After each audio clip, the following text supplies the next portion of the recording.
Hi Vibrant Souls, welcome or welcome back to the channel. If you're new here, this is VibrantSoulTarot and I'm super excited to have you joining me today. Today's pick a card reading, we are going to be asking what are their true feelings for you? So the person that I'm referring to is of course the person on your mind. What are their true feelings for you? What else do you need to know about it? We're going to be covering a lot here. We have the tarot, we have oracles, we have two different types of channeled messages, and then at the end we're going to be getting advice for you as well, so stay tuned. It should be pretty in-depth. I'm excited. I felt really called to do 4 piles today for some reason. If you are normally familiar with the channel, a lot of the times I do 3 piles, but with the occasional fourth pile here and there, depending on my energy levels or how much time I have, and for some reason I really wanted to do 4 for you guys today. So with that being said, since we are speaking of the piles, if you feel drawn to more than one pile, there may be more than one messages for you, or maybe the person's feelings can be a little bit more complex, or maybe sometimes they shift to one energy and they could shift to another. If you pick a pile and you strongly feel like it is your reading, if you're like, this is how I feel, there's no way that it's another person's feelings, you are talking about me, and so forth. Sometimes I get comments that say that. Just remind yourself that that may be true. So if you look at each pile as a collective energy, each pile is a different collective energy, you are a part of a collective energy as well too. So the good news is that your person's most likely in another pile if you found your energy in your pile. And then also there may be a divine reason why you are watching a reading on how you feel as well too. It could help you release feelings. It could help you understand your feelings. It could help you almost like, I feel like sometimes if we were to watch a reading on the way that we feel, it's almost like kind of like journaling. You know, it's like we get these things out, we hear them, we understand them, we can see it from a different perspective. There could be something very healing in that for you, but I'm gonna leave that to you to decide, okay? I'll let you be the judge of what pile you choose, what you want to listen to, and so on and so forth. No worries. Do whatever you want to do. But okay, back to the original. If you are here to see how your person is truly feeling about you, let's get into the pile selections. So today we have 4 piles. We're going to start with pile number 1. Pile number 1 right here, we have the Neoteric Feminine Tarot deck. And on top of that, we have this green fluorite.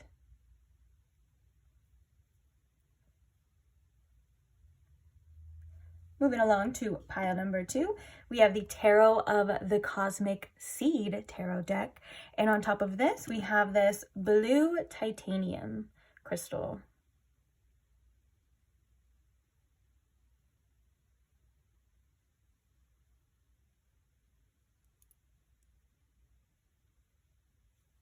Let you get a good look at it there. Then for pile number 3, we have the Modern Witch Tarot deck. And on top of this one, we have this Celestite cluster.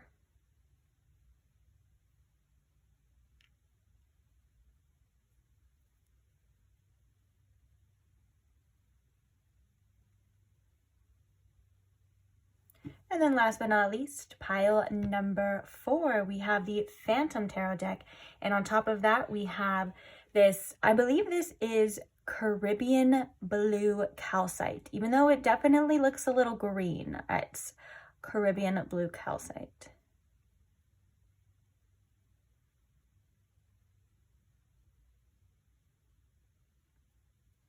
I think it comes in different shades of blue as well too, that range from like greenish to a more deeper blue, aqua maybe. Anyways, that is pile number 4. So please take your time in choosing your pile. If you do need more time, no worries. You can pause the video. You can take as much time as you need. You can save it for later. Again, you can do whatever you want to do. If you do have your pile selected, however, I will post the timestamps for each one in the description box below for your convenience, as always, along with any other additional information you may be seeking, such as the names of the decks that will be used. I will put that in there too. I like to add a channeled song as like an additional message to each pile. That's in the description box as well. Feel free to check that out. If you have any questions about me or anything like that, just feel free to check the description box.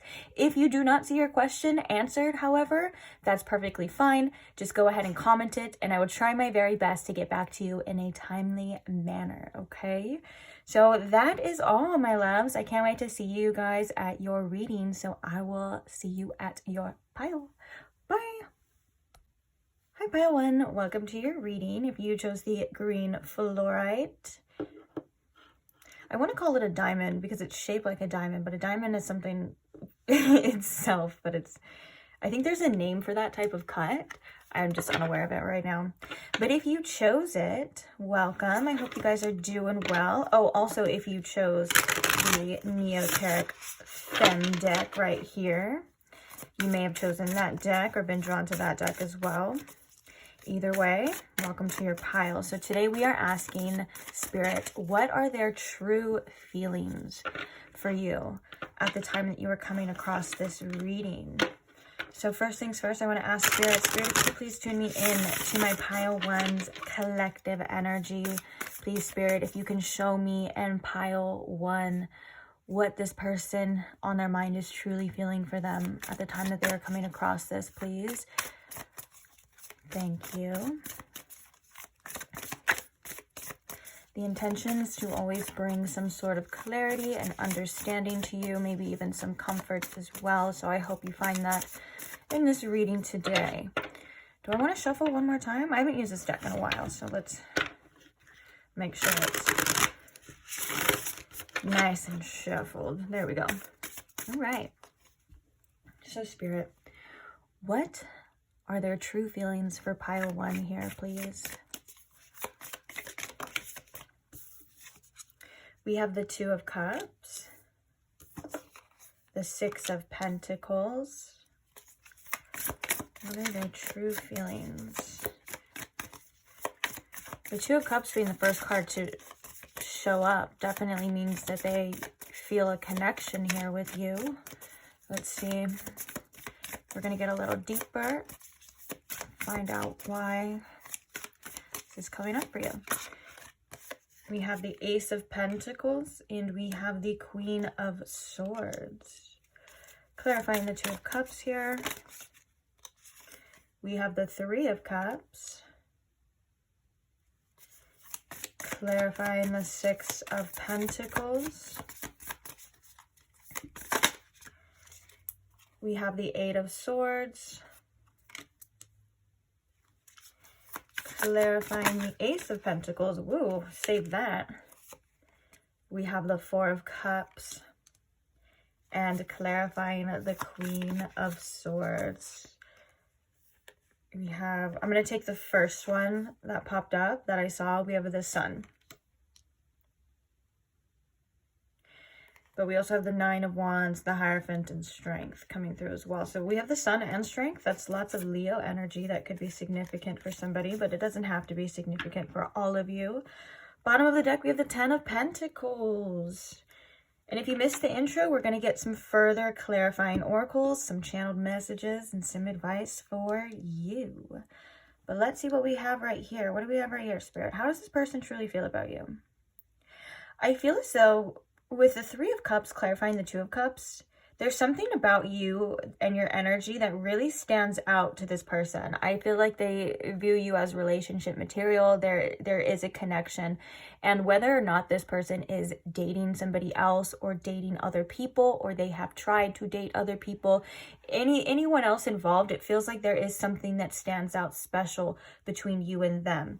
I also think with the Three of Cups as well too, they feel a sense of bonding here with you, some sort of sense of friendship. Maybe they can talk to you, or they could have talked to you in a certain way, like you guys vibed on a certain level that was different than others. And so I think one of the things that they would like to tell you about their true feelings is that you are very special. And that actually brings me to, we'll talk about all of these in a second, but that actually brings me to this Ace of Pentacles and this Four of Cups. For some of you, they're feeling like there is a missed opportunity. Like they feel like they may have squandered something, or they just whether or not they were avoiding it. They could be avoiding an opportunity right now specifically, but I feel as though too, there's also another message with this, is that they're kind of scared. Like if they want to present something to you, there is some fear here surrounding this, of like maybe they may feel like they would get ignored, deleted, maybe blocked, or something of that nature, depending on the severity of your situation and your situation, because it is a general reading, so just take what resonates to you the most, of course, as always. But it does feel like, yeah, it feels like they're feeling like there's a missed opportunity, and if they were to present themselves to you, or they were to address this to you, it also feels like they're kind of scared of a rejection, being ignored, which is interesting because we have the 8 of Swords too, which is about kind of like fears all in their head. And then we have the 6 of Pentacles, which is all about an equal amount of give and take. So I think that it's almost like this person wants to give more.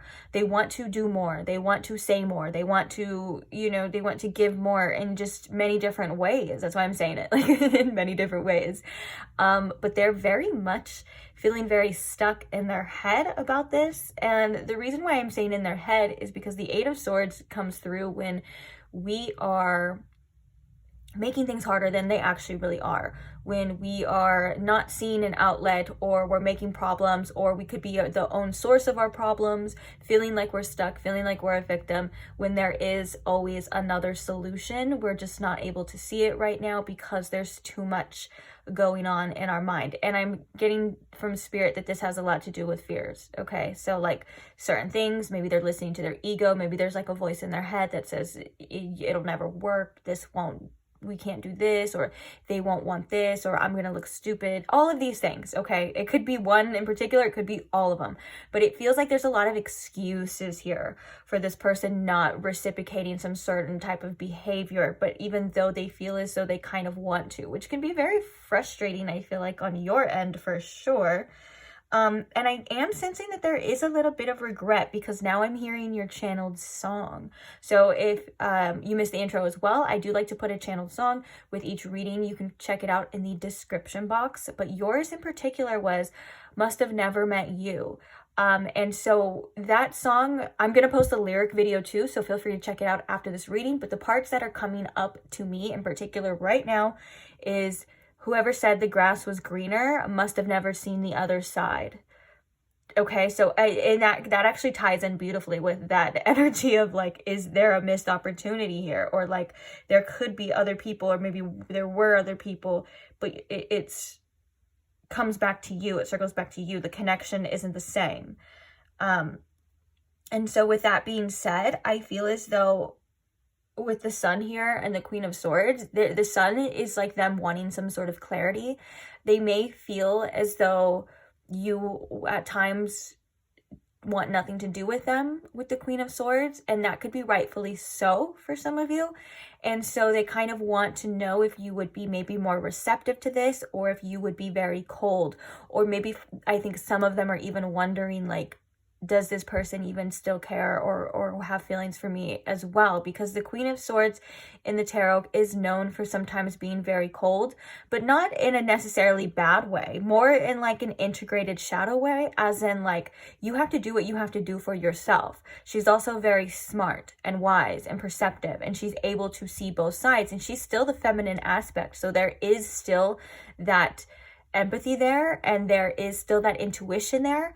But also she's not a fool, and she's not going to allow any type of behavior. Like, she is the one that is very quick to cut people off if she needs to, in order to save herself or others. And I feel like this is this person wondering if they even deserve your kindness at times, if they even deserve a chance here with you, because I think that this person kicks themselves, and is hard on themselves for their own, I was channeling their own stupid behavior.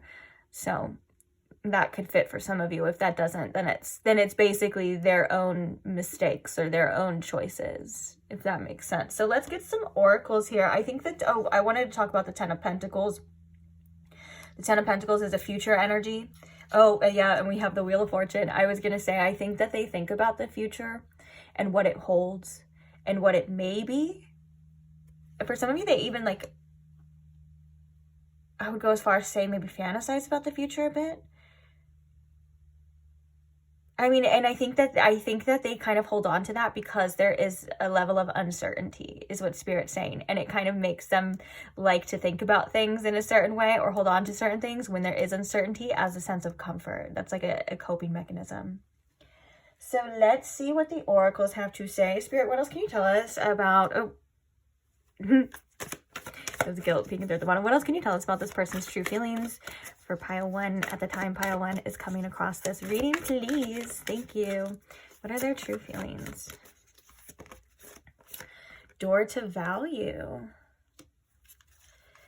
What are their true feelings? I do think, you know, that's interesting too, because the door to value is about opening up, and it's like about all this abundance flowing in. You can see it in the card. And I was going to say too, I think that with this Ace of Pentacles, just the vibe of that I was getting from that card was like, this person thinks that you are a gift, like to anyone's life. Like, I think that they view you as, and it doesn't matter like how you came into this person's life, whether it was randomly, suddenly planned, or you've known each other. It feels like there's this energy surrounding that of like, well, this pile 1 is a blessing regardless.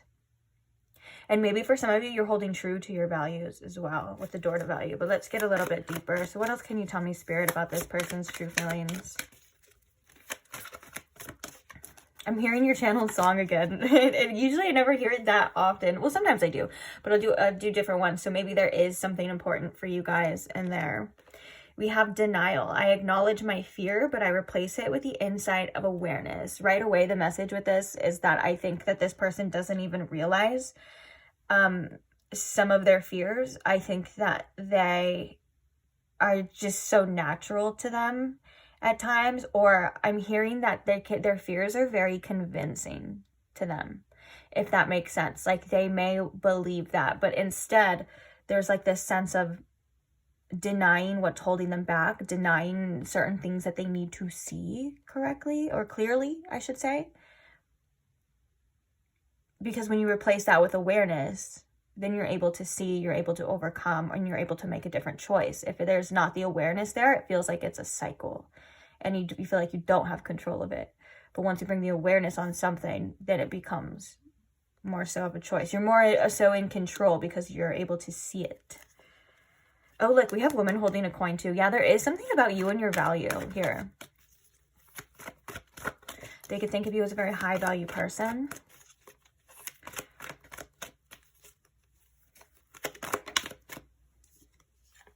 Adjacent possibilities. Okay, let's get one more.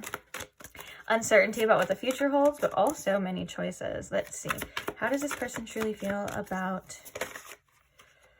Okay, and then we have door to personal healing and happiness in reverse. I kind of want to get some clarifiers for this, just so we can get deeper. Let's see. Clarify the adjacent possibilities. Courage. We saw the strength there as well too. And why is the door to personal healing and happiness here in reverse? The sun in reverse. Oh, we have the sun coming out for you too. So we have the sun twice. So I think that there was a time where this person like feels as though you can potentially make them very happy. And so, and I think that with this, the door to personal healing and happiness in reverse, with the sun in reverse, when it comes to the situation and how they feel, they're not feeling too good about it right now. Like, it feels like it is something that kind of does affect them. And I think Spirit, with this courage and the adjacent possibilities, Spirit's kind of coming through to say, like, the brave thing to do is to embrace the unknown, is to make certain choices, is to do certain things. You can see there's, like, tons of different doors. And I think that that is in turn, in regards to this person, opening up their mind to seeing different possibilities. Like this could go any way. This could go this way, it could go that way, and it could be beautiful as well. And I think that this person is unaware of how much they succumb to the doubt and to the fear of their own mind, and it limits them and it limits their behaviors. And so they're kind of stuck in this like, well, I'm missing this opportunity. Well, I feel this way. And I think that this person at times too, and I don't mean to sound disrespectful in any way. This is something that we all have done or naturally do sometimes in life. They may feel more of a victim to their circumstances, but the truth here is that they have more choices, more outlets than they actually let on, or they're able to see right now with their limited perspective at this time. But I do think that there's something here about this person feeling like, and I can see that with the Sun and the Queen of Swords too. Like maybe they feel as though that they just have to sacrifice their happiness a lot of the time. Like sometimes they feel like the world just doesn't work that way, and they can't just have the things that they want. And that's not true whatsoever. And I think it also stops them from trying as hard too. Bottom of the deck here, we have forgiveness. Acknowledging that harboring resentments blocks the flow of love. This could be resentments from past connections, past relationships that could potentially block the flow of this person. Let's get their channeled messages now. Which one do I want to do first? We'll start with this one and then we'll do the other one. Okay. Oop.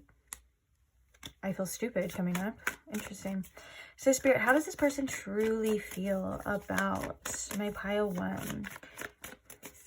If we could put their feelings into words, Spirit, what would their feelings be? Their true feelings about pile one. I need time.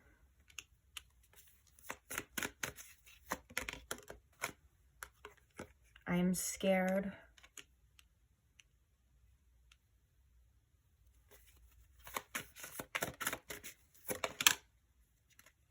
Oh, yeah, look, this was that Sun, that energy that we were reading into right now. It says my mental health is in a bad place.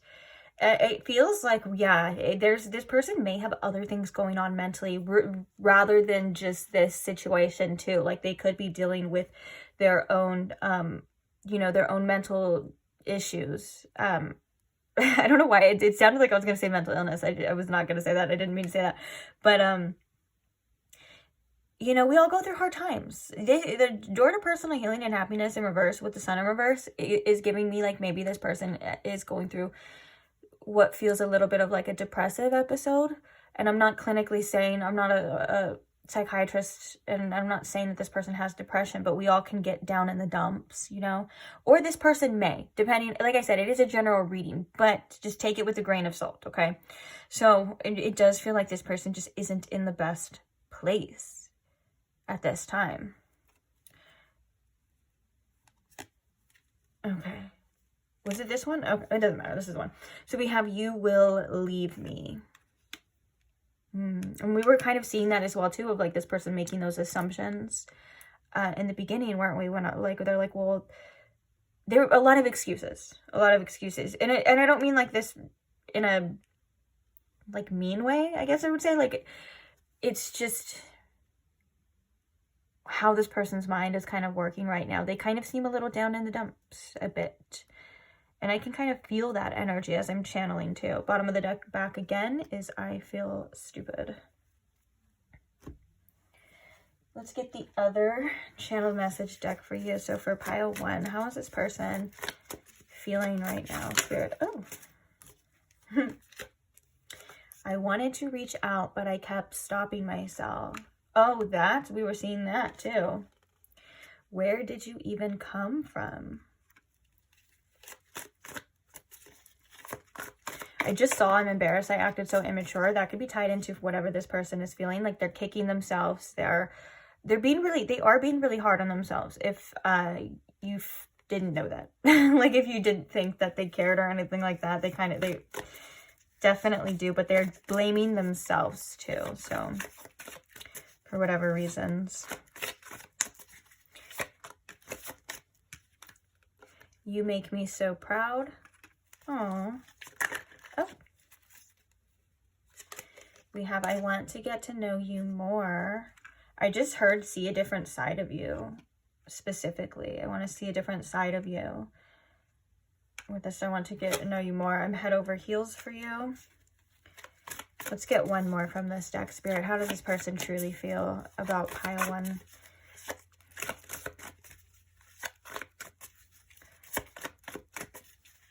Should we pull it? I kind of want to pick it.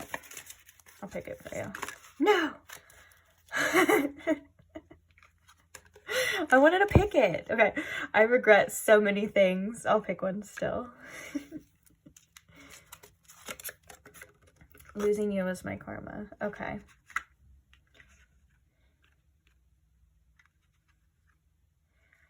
For some of you, you may have had like fun with this person at times. There could be like reminiscing about certain fun times that you had, because now I'm hearing the song, this song by the Black Eyed Peas, the Hey Mama song, where it's like, hey mama, get on the floor and shake your booty mama. I don't know why. I was listening to that the other day, so that could just be, it's like in my head, but it keeps coming up in a way. And so this could be very specific, but if you had like times where you like went out dancing with this person, or you've had fun, or you've celebrated, they definitely like cherish that as well. Bottom of the deck here, we have let's just be friends. And then underneath that, we have I don't know how I feel. I feel like this let's just be friends is this person doesn't like to have a lot of pressure on themselves. As you can see, they tend to maybe even avoid when there is a little bit of pressure here. But I think that these are also very telling to the energies that we were seeing in the tarot and the oracles as well too. Like these are kind of just worded the same way. Like we are seeing that this person is still like very interested, but also very resistant too. And this kind of clarifies this. You were there. We talked about this already. What I'm saying is I don't think I need to further elaborate. I'm going to leave this here for the channeled messages. If you would like to screenshot it, so you can look at it later or write it down. Some people say they like to do that, or they've said it before in the past, but I would do that now because we're going to get your advice now. So Spirit, what is the advice we have for pile 1 in regards to this situation? Visions. Wow.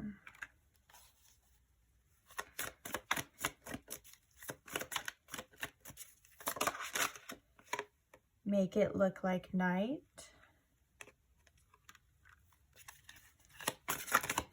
What is the advice here for pile 1, Spirit? I want to get one more card too. Oh, that's too many. That is too many, but I'll take the top one. We have smother.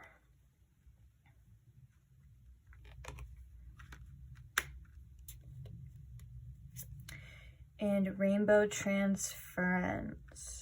We also have coming through restlessness and party leader as well.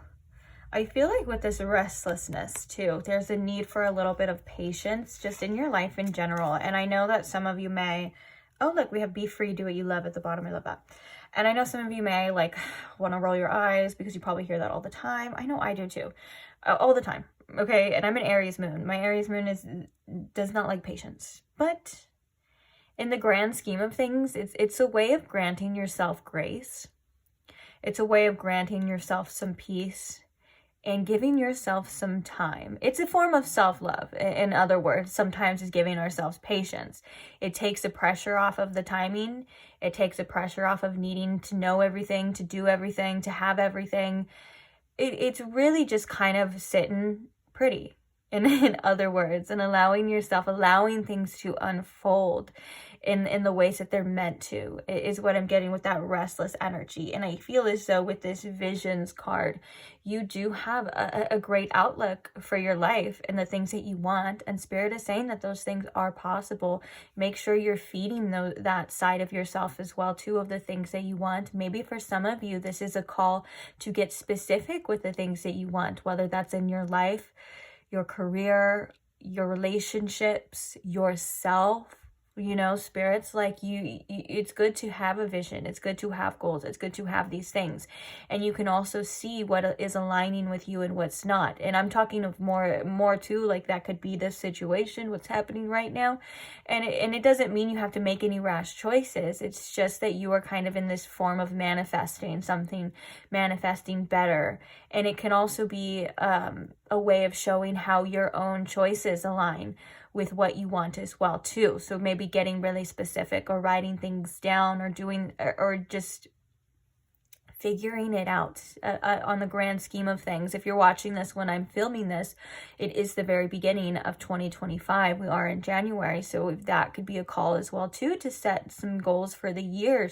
have a vision and a plan. Keep in mind that you can't control everything. Keep in mind that there are other circumstances, and especially if there's other people involved. But this is more so for you, I feel. Now, I think that the smother as well too is that sometimes we just have to give ourselves space, give other people space. And it's not that you are smothering, it's that it's just saying, and this could also be an energetic form as well too. Releasing the need to control is what I'm hearing with this too. And trust that you are, with the rainbow transference, that you are affecting this person. Like there's something between the energy exchange between you, whether that's physical or non-physical. There is something and some things that are happening here. Okay, and it may not be the plan that your ego has in mind, but it is something that was planned and was meant to happen. And it is something that is healing you. And it looks like, as we can see, healing this person in different ways, in different forms. And so I kind of want to read this one. I feel like there's a specific message here for some of you with this. Also, I just love reading them from the book sometimes. Oh, this has vision in it too. It has the word vision in it too. So we have, make it look like the night. Priestess of the night. You know what's crazy is when this came out, I was like, this is very like dark goddessy vibes. Okay, so sorry. Priestess of the night. When those who have vision in the darkness come out to celebrate the time of the moon, night is our necessary balance. Do not fear seeing what is unseen, and do not be afraid if what you see makes others feel uneasy. Do we put less value on which is not sunshiny and bright? Oh, I love that. Oh, I love that so much. We put a veil between the sun and the moon, between the darkness and the light. The night is just as much the truth as the sun. You can use your all-knowing to bring your knowledge of ultimate balance and the value of the unseen to those who only live in the daylight. The priestess of the night shows us the darkness to help us achieve temperance. I knew there was something magical in there because I could not agree more. And I love when people find value, and it doesn't mean you have to enjoy it, but I love seeing when people find value in the downs just as much as the ups. Not everything is sunshiny, not everything is love and light all the time. There is a necessity of going through certain situations. There is a necessity of dropping down. There is a necessity of the dark just as much as there is the light. I think that the light is more easier. I think that it's more approved by society, you know, in certain ways, but there is a need and a need for balance and darkness here too. So I think that the message as well is like, don't be afraid of that sense. Don't be afraid of dropping, feeling like there's the lows, dropping to where you feel like you need to go on this journey, because it is just as much necessary as the highs. And I love that it was talking about the vision as well too, because it feels like your vision is important for yourself and for this world. And so, and it feels like you are somebody who is able, like it said, to see in the dark, to understand the darkness, to understand certain things, to understand on a deeper level. Whereas other people may think that life is just unfair. You find substance in this energy. You find growth. You find value in this as well too. So I do want to commend you for that as well. Make sure that you are not overdoing it too with the smother as well. Like there's, just do what you feel and what you need to feel. Sorry, that came out really stupid. And do what you feel is right for you. You don't need to hold on. You don't need to control. You are allowed to let go, because there's something more which I kind of already said, huh? There's other things going on with this rainbow transference as well. And I love the bottom of the deck, be free to do what you love. Like, this is your time to get back to the basics of what you feel you should do, what you want to do. And being free is being free of attachments. I'll tell you, sometimes we don't even realize how much unnecessary suffering we cast upon ourselves, or we give to ourselves, by just holding on to certain attachments, whether that's attachments to feelings, attachments to outcomes, and even attachments to people. You know, there is so much freedom in the fact of letting go. And I think that you're definitely somebody who does this, and you are in this process, and it's just the ebb and flow. We all, even like, I'm like thinking of myself, and I'm like, you know, we know this and stuff, but sometimes there's instances and things and people that bring that out in us, and it's for reasons. Like this make it look like night card talked about. There's a specific reason, and it's just as important to dive into those things as it is to feel good all the time, or to be in the light or the sun. You know, there's the sun and the moon. Too much sun will burn you. Too much moon, you can't have anything.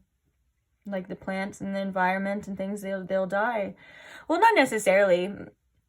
Actually, I know, like, is it in Antarctica, Alaska? Doesn't it get dark for a while? But that's a different environment. You get my point though, okay? Too much of anything is bad, and everything is a necessity. Like, you need all of it to become a well-rounded, well-balanced person that you are as well.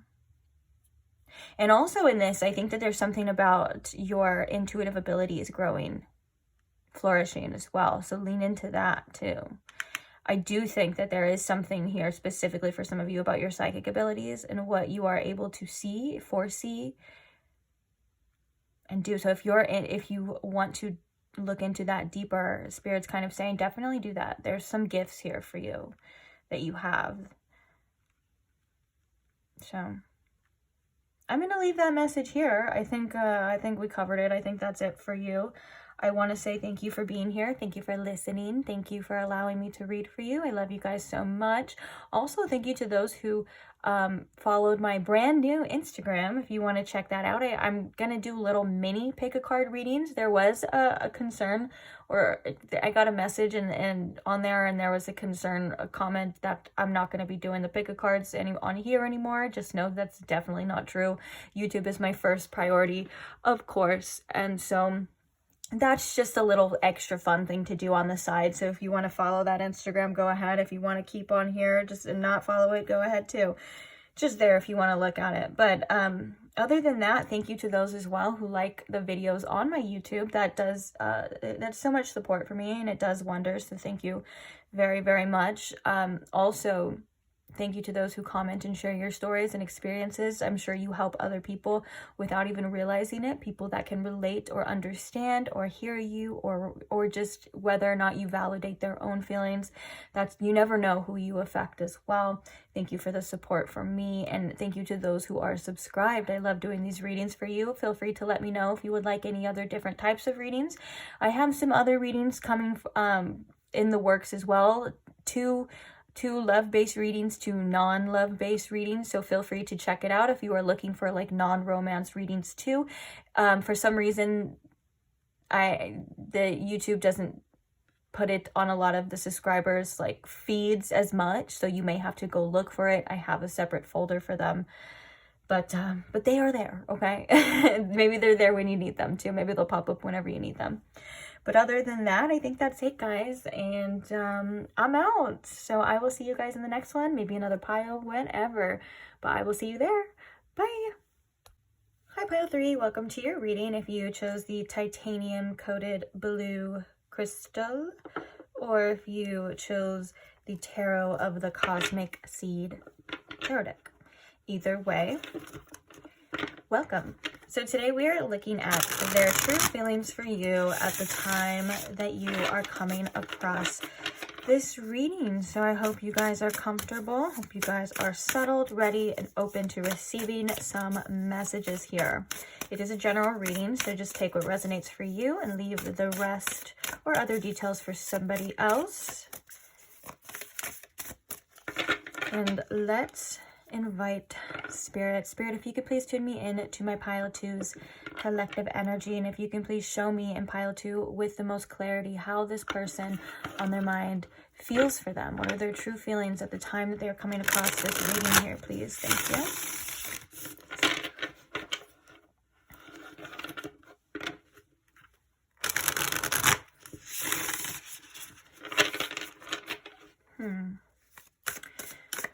For some reason, I feel a bit rushed. I don't know why. And your channel song was called Time is Running Out, so let's see what that's about. Okay, so what are their feelings for you, pile two? Spirit, what are their true feelings for pile two, please?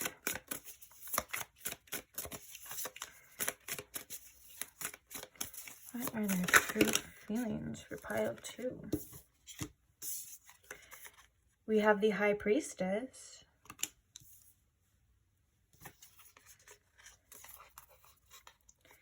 We have the Sacred Masculine, which is the Emperor. Six of Swords. And the World. Okay. We also have popping out, we have the Magician and the Hermit, but I am going to put that back so we can get some clarifiers here. Clarifying the High Priestess.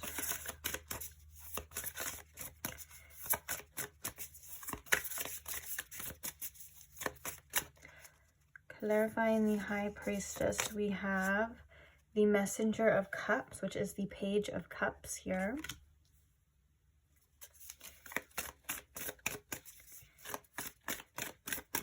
Clarifying the Sacred Masculine, or the Emperor card.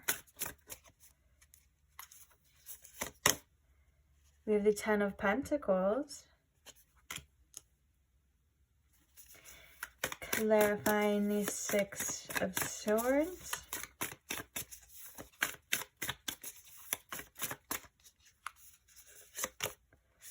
We have the Mastery of Wands, which is the King of Wands in this deck.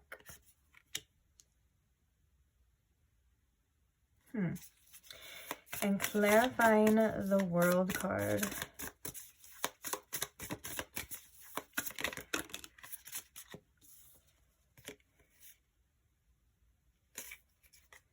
We have the Three of Cups and the Four of Swords reversed.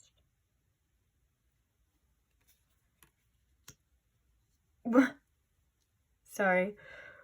Why am I hearing that song? It's like, I don't want anybody else. When I think about you, I touch myself. What the hell did that come from? I want to get one more card for the Six of Swords and the King of Wands, Spirit. Clarify the Six of Swords one more time for me with this King of Wands, because I need to be 100% sure.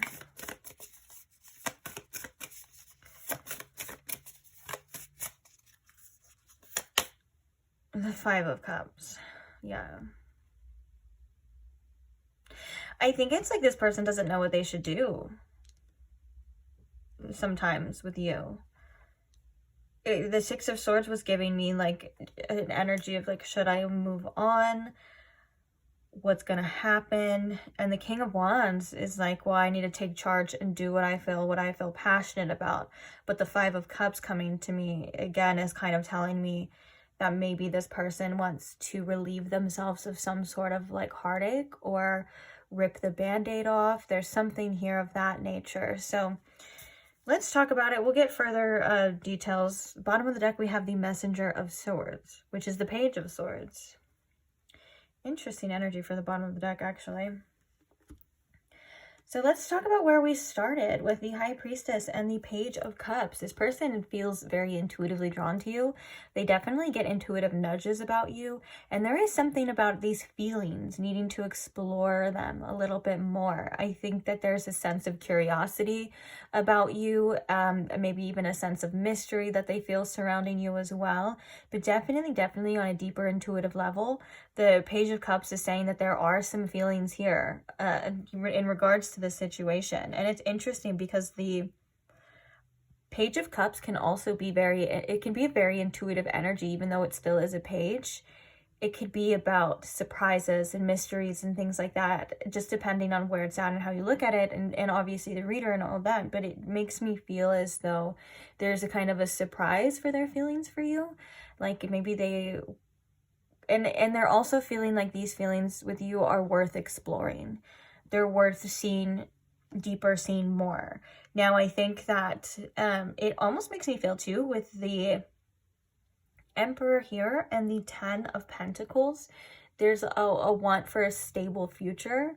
It makes me feel like maybe you're making this person feel like they need to be a better version of themselves. The Emperor is definitely, I think, someone who's very strong and capable, commendable, and reliable. But they're also somebody who likes to control because they are the Emperor. They have the reins, they have the control. And so this person is maybe wondering what steps to take in regards to the future here. I think that this is also like very much like, I feel like with the 10 of Pentacles and the Emperor, this is a very much like good father type of energy too. So I think that there's this sense of like you making this person mature a lot more. And so in the future, they feel like they would be able to support you or have a family or just be that reliable source and that beautiful divine masculine energy that you need, whether they are, it doesn't matter what their actual, like if they are a man or a woman or non-binary, none of that matters. We're talking here about like the energy and the divine masculine energy, and good and very strong masculine energy is, I like to look at it as like it's the energy of a good father, you know, somebody who is reliable, who wants to take care of you, who wants to support you in many ways. And I'm not talking about financially either. I know that the internet can make us believe certain things, and that's fine too, but it's just like providing you whatever you need at that moment and at that time.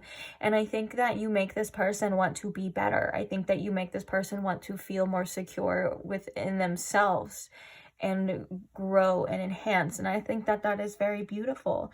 But for some reason here, there's something about this person deciding,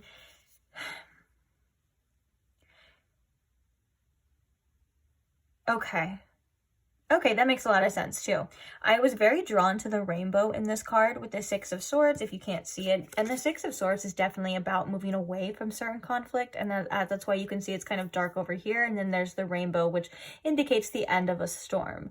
So I think that this person does want to bring an end to any sort of conflict or any sort of things that are making them feel this way. And I'll just show the image of this so you can see, make you feel this way. Now, the fact that the King of Wands is coming here, I think that it's going to demand this person to follow their passion. It's going to demand them to be a leader. We can see that with the Emperor as well too, and to take charge. So whatever that means to this person, whatever they feel like they need to do, they are being urged to do that. There could be a fear of like being too late for some of you. There could be a fear of like, oh, well, are you already moved on? That would really freaking hurt really bad if you have moved on, or maybe you don't care anymore, your feelings are gone or whatever. You get what I'm saying? But on the other note, I think that this person wants to bring some sort of peaceful resolution. They want to get to the other side where they're not feeling the uncertainty, they're not feeling this sadness, they're not feeling any type of burdening type of energy, okay? So with that being said, it's going to require them to do something.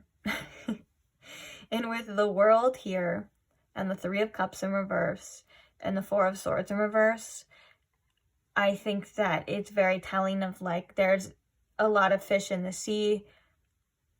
The world is a big place. There's a lot of people, but I don't really care. I don't really want any of those other people. With the Three of Cups in reverse, they could have taken some realizations, and the Four of Swords in reverse, I feel like is a restlessness of deciding.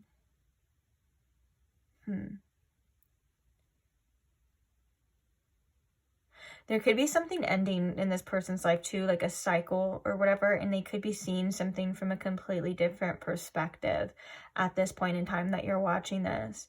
And maybe this person feels a bit distant from you, maybe whether they're at a distance or not, or maybe they're feeling like there is a distance since this person's right here and the world is over there. They're kind of maybe feeling a bit separated and isolated at times. I think we saw the Hermit come out with this, if I'm not mistaken, in the beginning, so that can definitely do it. Like maybe this person feels like they needed to take some time out for themselves to kind of get away from other people's voices, other people's suggestions, other people's opinions, anything like that as well, because it's causing them to not be able to think clearly. And I think that they maybe needed to separate themselves a bit from outer circumstances or outer voices. Now, the bottom of the deck being the Page of Swords, there's definitely an interest, maybe this person wanting to know more about you, wanting to reach out to you, there's a curiosity with that. I think this person has some sort of questions. And with the Page of Swords being there, there's a want to know. There's I need to learn, I need to see, I need to figure this out. And I think that in particular has a lot to do with addressing you, asking you. So if this person is going to reach out to you, I would say that is definitely a big possibility. I'm not saying, and that could just be for somebody that maybe if you're not in contact with this person currently, but if you are in contact with this person, there's just a curiosity that this person tends to have for you at this time. The world could also be like a beautiful energy of like, the world is my oyster, or maybe you mean the world to me. And with the Three of Cups coming in reverse, it could also indicate that like you mean more to me than others.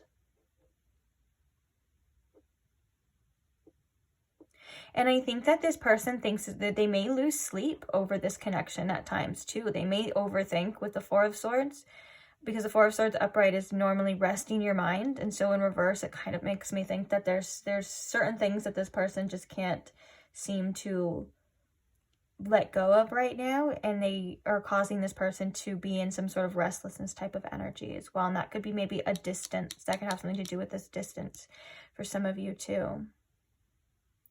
Let's see what the oracles have to say for you. How does this person truly feel? Okay, we have denial. I shuffled this deck really well. Why there's, oh, look at, we have rest and rejuvenation in reverse. We have the Sun in reverse. And we have rest and rejuvenation in reverse. We're going to get some more. Actually, let's clarify, since we have it set up like this. Clarifying the denial. These two cards came up in pile 1 though. That's why I was like, I swear I shuffled this really well. I do. I did, I mean. So clarifying the denial, Spirit. What is this person denying? Is it their feelings? Is it their fear? It could be their feelings, because the High Priestess and the Page of Cups is saying like there's something to look at. You need to dig a little deeper into these feelings. Peace. I am a being of love and I release all negative energy. Clarifying the Sun. Oops. Clarifying the Sun in reverse. Oh my goodness. Empathy. I'm open to seeing both sides through a situation. And clarifying the rest and rejuvenation. So funny, we were just talking about, I was like, I'm pretty sure this person loses sleep over this situation. They're like, and I think they are confused at times about what to do with you in particular, pile 2. And that means that you are impacting them. If that makes any difference. I don't know if that helps anything at all, but okay. So we have the 3rd chakra in reverse coming out for the rest and rejuvenation. That's fear energy. That is very much of like, this person is a little unsettled at times when it comes to this situation in you. Bottom of the deck, we have patience, which is really funny because one of the first messages for you was we're getting like, I feel rushed. I feel like I need to make a choice. I feel like I need to hurry up and get these messages out for you. You know, that's kind of what I was feeling here. Oh, indecision in reverse. I feel like I need to make a choice. I accept that everything happens in divine order. You know, the piece coming out with the, like, it just feels like this person is having a lot of inner turmoil. And I don't want to say that it's constantly, but I think it's enough, like we were talking about, to maybe keep this person awake at night. They're questioning a lot of things. They want answers. There's an uncertainty here. Oh, we have the Five of Swords. Yeah. So one of the things that they're definitely feeling, and I feel like, especially with this denial energy, it says, I acknowledge my fear, but I place it with the insight of awareness. And so they could be denying, I'm hearing there could be denying solutions. They could be denying themselves their own happiness at times. There could be just a denial in general for what it is that they need to do or should do, or denying anything that is going to bring them this peace. So if it's like, for example, reaching out to you and knowing things would be something that brings them this peace, they're denying themselves that right now. They could be in an energy where they're not maybe taking the best care of themselves as well too. They could be denying certain needs for them, and whether that's mentally, physically. I'm getting that this person is tired too. There's an exhaustion energy that I'm channeling specifically here, and it feels like the peace is there. I mean, the peace is within, if you truly ask me. But we all get led astray sometimes too. Sometimes we have things on our mind that we just feel like we have to figure out and before we can have the peace and things like that. And so with that being said, it feels like this person's like rocked a little bit. This could be from their feelings for you. Again, it could also mean that there's like an energy of like, I need to know these answers. I need to hurry up. I need to know what the future holds. The Emperor can also indicate that need of needing to control an outcome. And if this person is feeling like they do not have control right now, it is very unsettling, to say the least. But their intuition is screaming at them to dive into this. Do what you need to do. I'm actually called to the Page of Swords here. There's like, there's the constellation in the back, but to me, I was kind of looking like a map and maybe like a plan. And you can think of like the constellations in astrology and our birth chart is kind of like a bigger plan, I guess, in certain ways too. And so it makes me feel like this person is planning something too. Trying to there's like some sort of strategic energy. This is a very interesting energy to be channeling right now, to say the least, as well. Now the Sun right now, and especially with this empathy, I feel like this person is feeling things. Whether or not they want you to understand how they're feeling, I think would mean that they would have to address that. So whether they're doing that or not, it feels like, or maybe for some of you, this person is, if the tables have turned, or if they're feeling like another side of the situation, there is that empathy as well. And also it can also indicate too that they are just not in the best. The main message that keeps coming through with this is that they are not sometimes in the best mental space, and they wish that you could feel what they feel, or they wish that they could tell you in a way that would make you understand.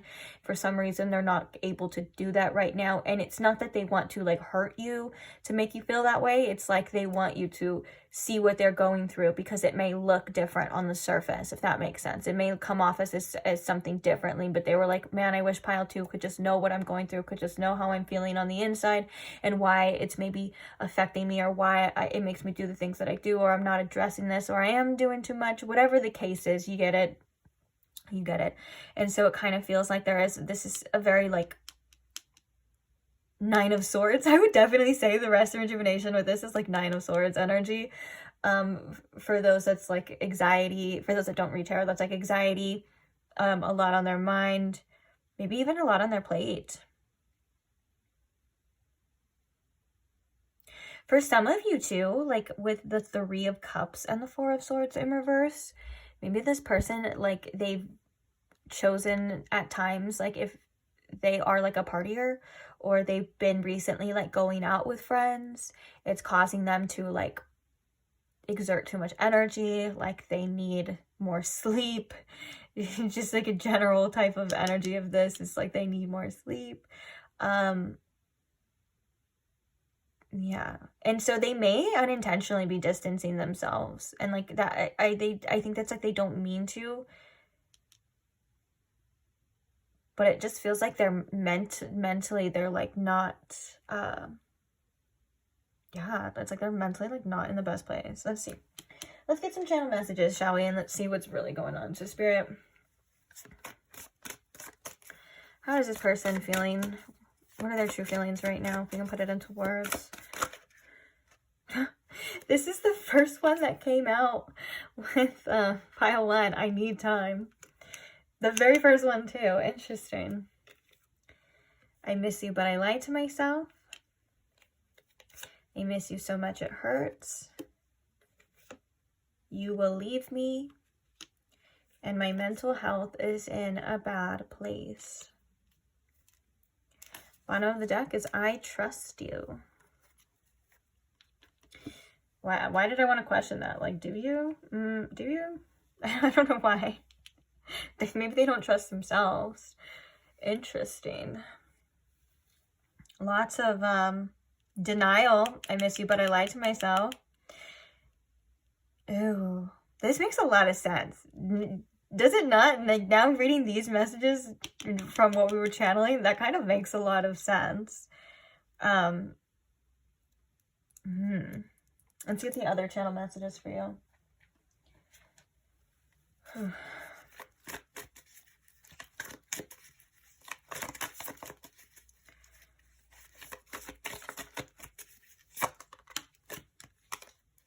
I wish we could go back to how it used to be. I'm always busy. This person is tired. They are like always out working, doing stuff. That could stem from like, especially this, like maybe they seem always busy to you, or they were always busy for you. That could be a sense of like an avoidance energy too. But also it just feels like this person just has a lot on their plate. Like I don't even know how else to describe it. I mean, we talked about it and we described it enough. Simply put, they're kind of leading to exhaustion, I would say. Maybe even a burnout too.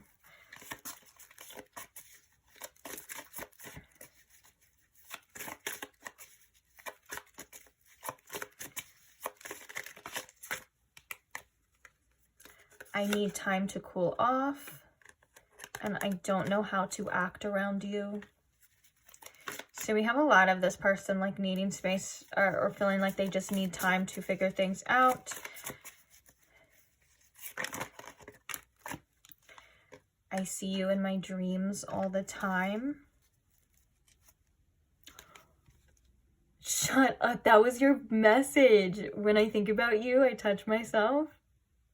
That was literally the first message with the cards of like, I don't want anybody else. When I think, I don't even know the name of that song, but that was so funny that it was coming out too, especially with the 3 of Cups in reverse. In the world, that was, well, there's confirmation for that. So we see that one. I want to get one more though.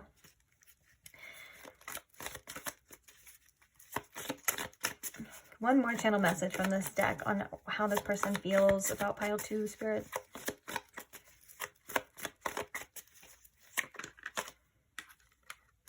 I'm still salty and butthurt. Bottom of the deck is, uh-oh, I've caught feelings. Oof, still keeping my options open. Ugh.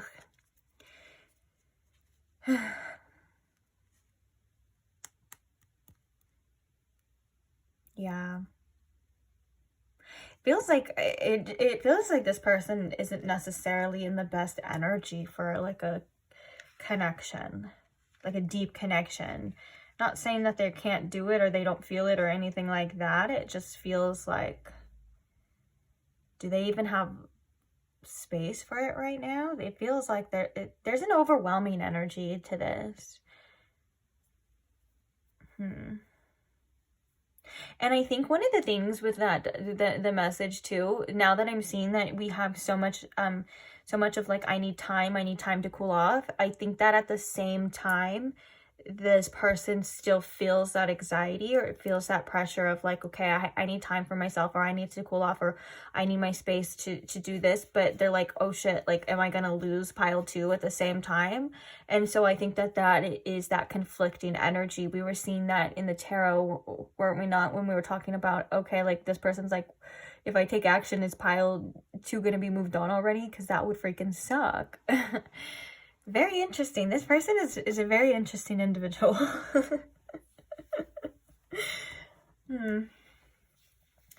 So it looks like this is their feelings now, and I still feel like there's something here of like, I think that there's more to come, because I also feel like there's something here of like cutting this short, even though this has not been a short reading and we've been getting their feelings, things like that. It just feels like there's something to be continued. There's something more here, whether that's more for you to discover or something to happen. I honestly, it's a mystery. I'm being quite honest. It feels very mysterious. So, or maybe that's just how some of you are feeling too, if you're like, okay, that's it. Like, maybe that's it. There's like an incomplete energy as well too that I'm picking up on, and I'm channeling that kind of, I can see that as being the case, whether or not that whatever the future holds, it still feels like it's incomplete, more to come. Yeah. Let's get your advice, though. Let's see what the advice is for you.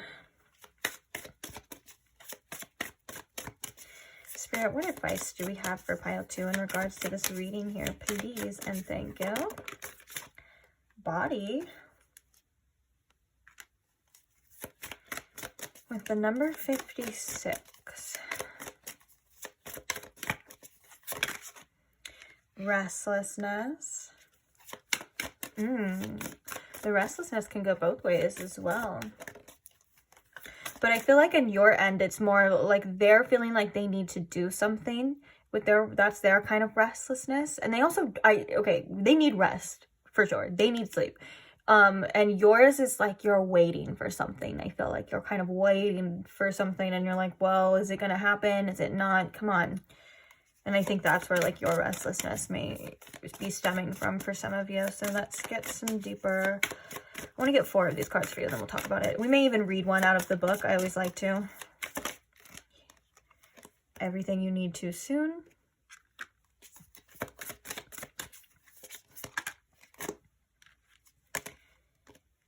No one is yours but you. Spirits to guide you. This is my favorite card out of the deck because it's just such a comforting message to remember that you are being guided. And then look, we have Rainbow Bridge as well too. Oh, and love grows love. Okay, let's talk about this because I love this message. It's like a reminder that even if you can't see it, or if things, you don't understand why things are happening, or maybe things aren't even going in your way right now, or whatever it is, this is coming through. Your spirit guides, your higher self, spirit, whoever it is to you, you know, is coming through to say, ancestors too, coming through strong as I just stopped talking about it. They're like, anyways, you are guided, okay? And you are going to be led where you need to be led. You are going to be pushed on the path that you need to be pushed on. Those doors are going to be opening for you. Spirit is opening doors for you, it feels like. And maybe you're not able to see them yet, or maybe you're not maybe quite there yet, but just remember and take comfort in the fact that you are guided. You are protected, okay? And with the Rainbow Bridge, it's a very comforting message as well, is that when you take those further steps, or when you're in an uncertainty, or when you're in an uncomfortable situation and you have to keep moving forward, the rainbow underneath is here to say, we got you. We will catch you. You're not going to fall to your death. You're not going to, it's not going to be something that ends your life or anything like that. I'm just saying these things as in like a dramatic type of way, so my bad. But get what I'm saying? Spirit's like, hey, we're here too, okay? So remember that you're not alone, and you're taking the steps forward necessary, and regardless of what happens, we got you. So your spirit's kind of saying that as well. Another thing too with this body, I mean, we're going to state the obvious. Spirit's like, remember to take care of your body because it is important. Your health is important for your future. Doing the necessary things. Think of your future self. We have one body, and it grows with us. It grows old, but we're not invincible. We will pay the price if we don't take care of ourselves later on. And there are things that you can't avoid, like health, like certain illnesses or certain things that happen to you or certain things that you develop, of course, but do your best to take care of this one beautiful vessel that you have, because in this life you only have one. It's crazy to think of you're going to be on the same knees with the same teeth and the same muscles and the same things 60 years old as that you have now too. So when you kind of think about it in that sense, it is important to take care of these things because they're going to be with you, okay? Another thing is, another message that was coming through as well too, is that your body is beautiful, regardless of how you feel about it, regardless of what society thinks, regardless of the conditioning that we are put in, that we are brainwashed in from a young age to believe, to feel that we have to look. Your body is beautiful, and your body will be beautiful to whoever it's meant to be beautiful to, okay? You will be appreciated by whoever's meant to appreciate it, but it's also for you to appreciate too, and it is more than just an aesthetic thing, okay? Like, your body it keeps you alive. These are all things that you can count your blessings for as well too. Like, if you are able to walk, that is such a blessing that not everyone can have. Your arms reach for things, your body also does things without us even knowing. Like, your heart beats, you don't have to be consciously aware of it. It does that for you. Things in your brain do things for you too. Now, I know sometimes our brain can sometimes not be the best, but they still do. They still do things, and they should be appreciated, okay? You have cells, that are working overtime for you nonstop. So just be very appreciative of your body, okay? Send yourself some love. Give yourself some love. Sit with your body as well. Listen to it. What does it want from you? What does it need from you? Talk to it, okay? Now, another thing with this as well too, these messages together, actually restlessness and everything that you need to soon, is just another message of things do happen in a divine order. Sometimes if Spirit's like, if we're going to give you the things that you want right now, there's certain things that you may still have to see or listen or in your life. I'm hearing, like, for example, this could be like things to accomplish, or it could be anything. You get what I'm saying? Like, there's still some things that need to be done before it happens. So when things that you want happen, you will be fully open, fully receptive, fully appreciative for, okay? So if something is not happening right now, take that as a sign that it is not meant to happen right now, and that is okay. It does not mean that it will never happen. It means that it's not going to happen sooner or later than you want it to. So Spirit's like, please take it, let your mind rest. This is actually a message that came up in pile 1 as well too. So if you were from pile 1, I may sound like I'm repeating myself, but it reminds me of the fact that, and we even have, I'm sorry if you can't even see, I have patients staring at me right here too. So we're gonna go with it. Basically, patience is something that sometimes we're always tired of hearing, and I'm a victim of that too.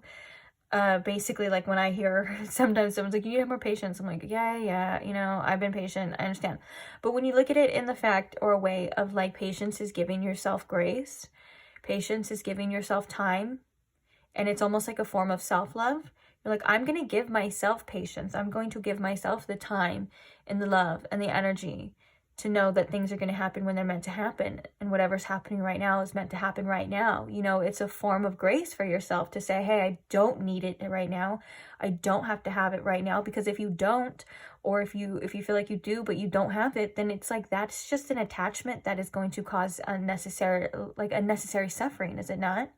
So Spirit's like, try to release those attachments, try to release those things that are keeping you in this waiting energy, the suffering energy, and just focus on what you can focus on right now. Focus on the present, focus on anything that feels good to you in the moment.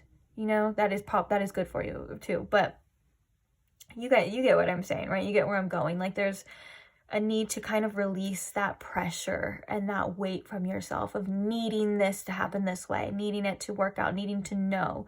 I know we feel like that all the time. It happens. It's natural when these feelings arise. acknowledge them without judgment, because you're a human, and that's human nature, is to want to know, is to need to know, is to feel like you have to, like, even if you're waiting, you get what I'm saying? Like, it's human nature, okay? But be kind to yourself, then reassure yourself and give yourself that grace so that you can not have to feel these ways all of the time. Like, basically, Spirit's like, we just want you to feel good. And sometimes nothing can happen or come of anything right now. You need to learn how to self-regulate in the moment, because this moment is all that there truly is, and it is very important for you, okay? So don't waste it on things that you can't control. And we have no one is yours but you. And that's something that I think there's things within you that no one can take from you. There's the love, your heart, even like your own company is something that is very beautiful, that no one else can take from you, that no one else can have. And it's the same thing with other people. Like, we can't truly own other people, right? We can't truly have other people. And you know this, but when you come back to yourself, regardless of who's around you, this is like, it's a foundation, is what I'm hearing with this. It's the base of your existence, is that you will always be there for you. You always have you. And it's something that I think is more felt than understood logically. But at the same time, it's like you've been with you through the ups and downs. When people have left, when people arrive, you've always been there, and you will always be there, and you are an anchor. And it's something to lean into, of like, hey, you know what? I got this. Hey, you know what? It's fine. I don't need them. I got me. That's a powerful place to be. That's so powerful. And that's a place that a lot of people don't fully even get to understand sometimes in life. And Spirit's saying you have it. So own into it. But I think, honestly, I think that's it. I was going to read one from the book. Maybe we'll read, what are we thinking? Spirit, body? Okay, we'll read body. That's the one my attention keeps going to. So maybe there's a message in there for you. Oh, this one's a long one. Okay, so we have body. What is this thing, this vessel that we are in? It brings a whole other complication through this deck. There are lots of cards to help us understand our esoteric connections, but whether we like it or not, gravity still keeps our feet on the earth in our fragile bodies. Injuries, sickness, our bodies are not as resilient as our spirits. We are born with instinctive fear to protect our bodies, to keep us alive, and the information we receive elevates that fear. Then, in addition to our fear, we are taught to hate our bodies and the bodies of other people. Created is a dichotomy in which we have ourselves, who we feel are our inner selves. Sorry, I kind of lost track there a little bit. And our physical body, which we may disconnect from, or whether aware or not, do not believe it belongs to us. I wish that I could say I found a way to overcome this struggle myself, but I haven't. I am going to try though, and maybe you can too. This is my body. It is the house to my sacred spirit. The ultimate power in this body is going to get me where I need to be, to shower the world with my vision and my abundance of love. So the body should be honored, even in the face of those trying to disrespect it. I love that so much. And take ownership over it. This body is mine and only mine. The body is strong. This body is mine. Oh my God, that was like a beautiful poem. That was so beautiful. And that kind of ties into like, no one is yours but you. Like, this body is mine too. Oh my gosh, I love that so much. I wanted to talk about a part. Let me skim through it because there was something that was really powerful in here. Listen to your body as well. There was a message coming through of like, when we do, where we hold our fears, where we tend to internalize, our body feels that too, and our body carries that too. So if you feel like, maybe for some of you, doing some like somatic releases, look into that. Some yoga, some stretches. There could be something very helpful about releasing, or even if it's just laying and releasing the tension and allowing your body to just, even if it's just for 1 minute, just to fully relax. There's something very important about connecting to your body, especially with the restlessness after this. The restlessness means that we are so much in our head that we do feel a disconnection from our body and spirits. Like, you are a physical being right now. You are in the physical. So it's time to get out of your head, come back into your body. That could be doing something physical. That could be bringing awareness to your body, whatever it is for you. Okay. I just heard in a joking way, of course, go touch some grass. Sometimes we all need to get up and go touch some grass. I know the internet can be kind of mean by saying that, but it's honestly, it's good advice. It's true. So with that being said, spirits, like, yeah, it'll help you. It'll help ground you as well too. And I love that it went in on the messages of, like, society does make us sometimes feel like we have to hate our body, and that's not necessarily true. Like, your body is beautiful and it does so many things for you, and we should not take it for granted. And I love that and I also love that message too, of the very humanizing aspect of, like, even I myself have not fully been able to overcome this, because it is hard. It is hard, but I will try, but I will persevere. And that does not mean that there is no hope, or you will never, you know, there's still that idea of, like, and that there's still, like, that hope of, like, hey, this is natural. It happens. Maybe I'll get there. Maybe I won't, but I'm not going to stop trying to love myself and love my body and appreciate what it does, because it deserves appreciation. Beautiful messages. I love that we intuitively read that one. I love that message so much. So I'm going to leave this reading here, though. Thank you so much, Pile 2, for being here. Thank you so much for listening. Thank you for allowing me to read for you. I love it. I'm so grateful to always give you these readings. I have some other readings coming too, hopefully soon. I have 2 love readings, 2 non-love readings. So if you're into the non-love readings about the self, about your maybe spirit guides, messages that you need to hear that aren't necessarily based on somebody else or love, for some reason, I think it's because this channel was more based on love readings. So for some reason, YouTube doesn't like to push that on other people's algorithms, so you won't see it. So my point is that you may have to search for them, but they are there, okay? They will be there. So just, there's 2 folders. There's love readings and non-love readings, as simple as that. So feel free to keep a lookout for that. Check out some of the ones that we have. And yeah, thank you to those who like the videos. Thank you to those who comment, subscribe. So grateful for you. Can't wait to see you guys in the next one, whether it's another pile or another reading, or I pop up on your feed at another random time. Who knows? But either way, I will see you there, guys. Bye. Hi, Pile 3. Welcome to your reading. If you chose this big old chunk of, oh, I was going to say calcite. No, celestite. Yeah, celestite is what it is. If you chose this crystal, or if you chose the Modern Witch Tarot deck, either way, welcome to your reading. Hope you guys are comfortable, relaxed, ready, open to receiving some messages today. Oh, I felt that shuffle was gonna be horrible, like, as I was doing it. Anyways, hope you guys are doing well. So today we are looking at their feelings for you at the time that you are coming across this reading. So first things first, I do want to invite spirit. Why do I feel like I feel like since I hit record, I feel like, oh, I'm all jumbled or messy right now. What is happening here? Anyways, spirit, if you could please tune me in to my pile 3's collective energy. Spirit, if you could please show me in pile 3 with the most clarity how this person is feeling about them at the time that they are coming across this reading, please, and thank you. Let's see. So how are they feeling about pile 3, spirit? What are their feelings for pile 3? Strength. I don't know why I was, like, right when that was coming out, I was hearing the Tower. So that's interesting. We'll see if that wants to come out or if that was just a little message.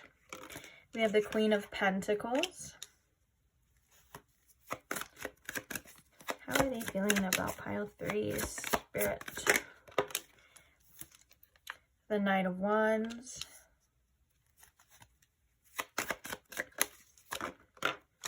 And the 5 of Wands. Kind of feels like these, doesn't it look like these cards, they connect here, the same colors and backgrounds, and then this one, they're connecting here. I feel like there could be a message of these energies as well, but let's get some further clarification. Oh, we have a little sneaky 7 of Swords just sneakily being like in there.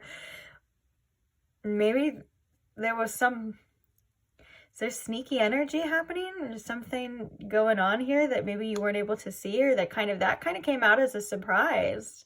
Did it not? I didn't see that. Maybe there was something hidden and came out as a surprise. That was very interesting already. Let's, kind of eerie. Okay, let's see. So clarifying the Strength, Spirit. Why is the Strength card here? We have the 3 of Pentacles. Clarifying the Queen of Pentacles. The 2 of Wands. Clarifying the Knight of Wands here. The 4 of Wands. Clarifying the 5 of Wands. Oh, shoot. We have the King of Pentacles. We have the King and the Queen of Pentacles both coming through here. Bottom of the deck, we have the 6 of Swords. The 6 of Swords often depicts getting or moving away from any type of conflict. Also moving on or transition, and the fact that we have the 5 of Swords is like one of the last cards is a card of conflict. So I think that that's this person's maybe pull. What do we have under here? We have Death. Okay.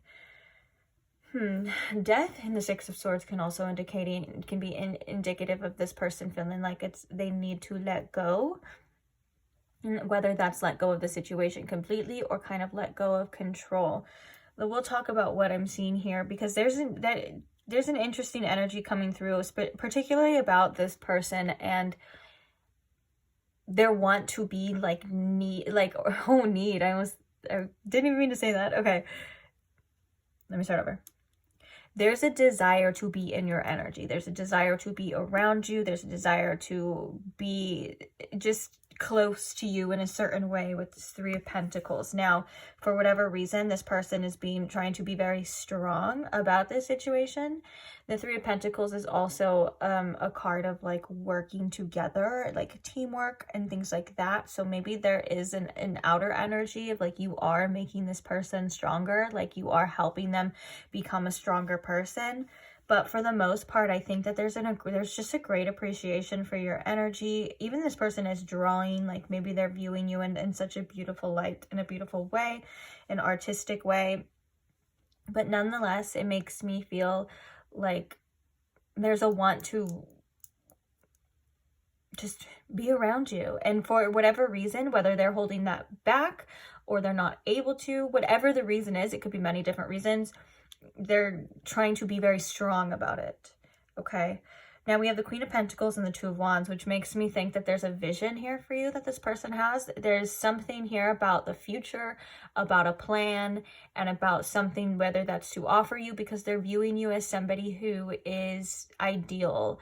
They're viewing you as somebody who has a lot of value, who has a lot to offer, whether you are nurturing, abundant, well taken care of, whether you take care of yourself, regardless of that. And there's like, it feels like with this 2 of Wands, like there's something that they're needing to say or something that they're needing to do.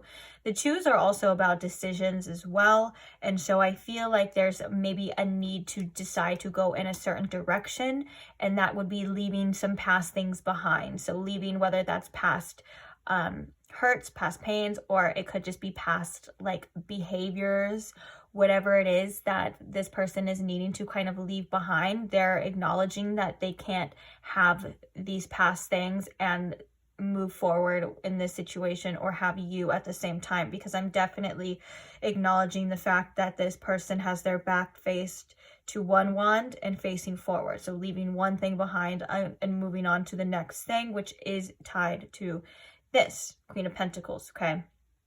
And there seems to be like a realization as well too.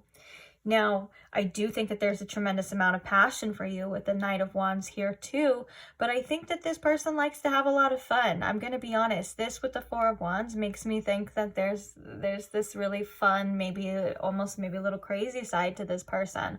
But I want to also mention the fact that we were talking about these two cards coming together and these two cards working together. The Knight of Wands is facing the opposite direction of the conflict energy, and we had the Six of Swords, which we were talking about moving away from conflict. So I think that this person feels a desire to move away from, whether that's arguments, their own inner conflict, anything, other people's opinions, since the Five of Wands depicts other people, their own voices. It feels of that nature, like they're kind of like wanting to move away from that and move towards this energy, which is a loving person, a loving, desired, ideal person here, and being strong, but having to be strong if they're wanting it to work, and all of this kind of stuff that I'm talking about here.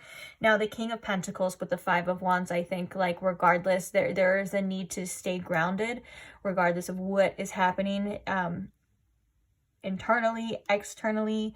There still seems to be a sense of like,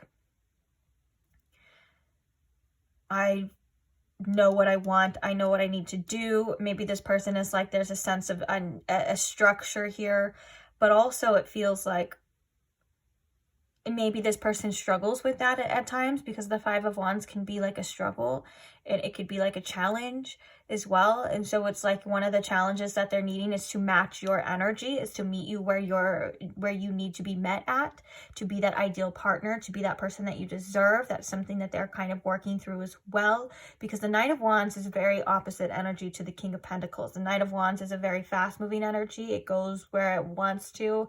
It can be a little chaotic as well, but it's also very fun, like very fueled, like we said, passionate energy. Now, the King of Pentacles is somebody who is responsible and reliable and needs structure and needs to stay where they're at too. These could be two conflicting forces from this person at this time, but nonetheless, the passion, I feel like, is directed towards you. But I think that, like, for example, if this person had like old party ways, or they were doing other things, you know, they're like, okay, we need to leave that behind here in order to get to here. Also, the Four of Wands is definitely a beautiful union though, so we can't deny the fact that the Four of Wands talks about like a celebration or a wedding or two people coming together. It is the infamous 11-11 here too. I think that that's kind of where they're being steered at as well. They want some sort of homecoming, for example, like if you even lived with this person or talked about living with this person, or they are like, we can create a home of our own. That's something that they kind of feel as well too, and they're kind of being led by it too. But I want to actually, we're gonna get the oracles, because I want to read. I feel like there's other things that are unseen. Or now I'm kind of thinking, oh yeah, there was that Seven of Swords that kind of came up. That was interesting. Let's get the oracles before we go on any further. Oh, look, we have a woman holding a coin at the bottom too, which is basically the Queen of Pentacles. They're literally the same. Underneath that, we had change. Nothing can grow or evolve without movement. I think that there is a sense. That's what I was kind of picking up on. There's a sense of like maybe needing to change, wanting to change. It's coming again. Okay, so Spirit, what else can you tell us about their feelings for pile 3, please? Relationships. I'm attracted to those people who serve my higher good. Yeah, serving. I feel like they feel you serve a better purpose for them than things of the past, if that makes sense. Like, I do think that this person feels like you'd be really good for them.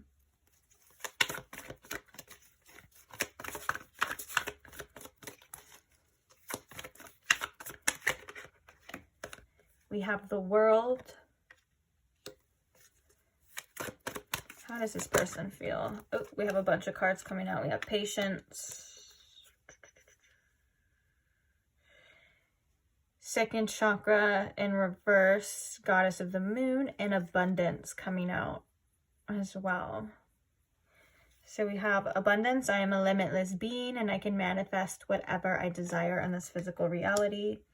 We have, yeah, the second chakra, just making sure that I was like, is that the second or the third one? Second chakra in reverse. And then we have a Goddess of the Moon. I think their intuition is telling them to kind of slow down for a minute, like with this Patience and the Goddess of the Moon. Like, I think that they're very normally the type that wants to jump the gun. Like with the Knight of Wands and the Four of Wands, like they could be somebody who rushes towards commitment at times, or like says like, oh, we're gonna do this, we're gonna get married, we're gonna do this, and intuitively they're like, okay, wait, maybe we need to slow down, maybe we need to backtrack as well. Bottom of the deck, we have Storm Warning in reverse. Underneath that, we have the Thinking Woman and Healer of the Ages, all in reverse. Okay. Storm Warning is definitely like the Five of Wands too. So there could have been some sort of conflict, some issues, some things. It feels like with the Storm Warning in reverse, along with the Six of Swords, there's a want to move away from this. The Storm Warning in reverse quite literally talks about this energy finally moving away. And with the Six of Swords, this is a transition moving away from that too. Now with Death and the King of Wands, we have the Everything is Fine card. That card like doesn't come up as much as you would think. I thought it's supposed to be the Ten of Swords, but it's like everything is fine. This could also be like maybe this person pretends sometimes that everything is fine. Underneath that, we have the King of Cups, but there are things that are bothering them, or they have things to deal with as well. So we have the, what was the order? King of Wands, Death, and the Six of Swords. I do think that this person contemplates what to do. Like, for example, this doesn't have to resonate with everybody, but if you are in a separation with this person, I think that with the Death and the Six of Swords, they're like, would it just be easier? Would it be better to let go of this? And even if you are in a situation with this person, or a relationship, or what connection, whatever it is, it could just be that they're like, is this going to end? How is this going to end? There's a couple different things here too, but the first message I think was with the Death card was like a need to release control, whether that's forced or not. And the Six of Swords is always talking about moving away. It's moving away from conflict, moving away from something. So with the best interest, of course, is what that it talks about. But the Storm Warning then in reverse, like I said, kind of indicates that too. Now, one of the things with the Abundance, especially with this relationships right here, feels like there's just so much good that can come from this connection, but also there's just a lot of potential here with you. That's the thing. They're like, I can see a lot of potential here. I can see this person being good for me. I can see this person making me be better, and maybe even rising to a certain occasion. And that's why we're seeing that Two of Wands of like, okay, like if I move this way, I got to leave some certain things behind. And that's natural. That happens in life. It's the sacrifice of life. If you want something, you usually have to sacrifice something, not like in a witchy, like sacrifice to the old gods type of way, as like, for example, would be like if you want a committed relationship, you're going to have to sacrifice being single. You're going to have to, you know, those types of things. If you want to get ahead in this job, you may have to sacrifice some time. You may have to sacrifice some effort, maybe get out your comfort zone. All of those things are kind of like the sacrifices in order to step up, to move forward, to do something. Now, the interesting thing is with the World here and the second chakra coming in reverse, this person could be suppressing certain desires at this time. With the this one coming in reverse, like maybe they feel like the best thing that they could do right now is to hold back. Maybe their desires and their quick moving desires and their want to play and want to have fun could be an issue. It could be something that gets in the way, and it could be something that maybe they're not wanting to be led by anymore, like just led by their earthly, physical desires. Like maybe they're like, there's something here that I need to see. I need to take a step back and distance myself from that with this world card as well too. As we can see, this person is quite literally afar from the world, but they're viewing it in a certain light now. They're able to zoom out and get a certain perspective here as well. It could also be like, for example, if there is some sort of distance between you and this person, like this person had to take a step back and there is this distance, it is suppressing some of their desires. Like they're like, oh, I want to talk to them. I want to reach out to them. I want to do it with them. Like, hey, it's the sacral chakra. Anything goes, okay?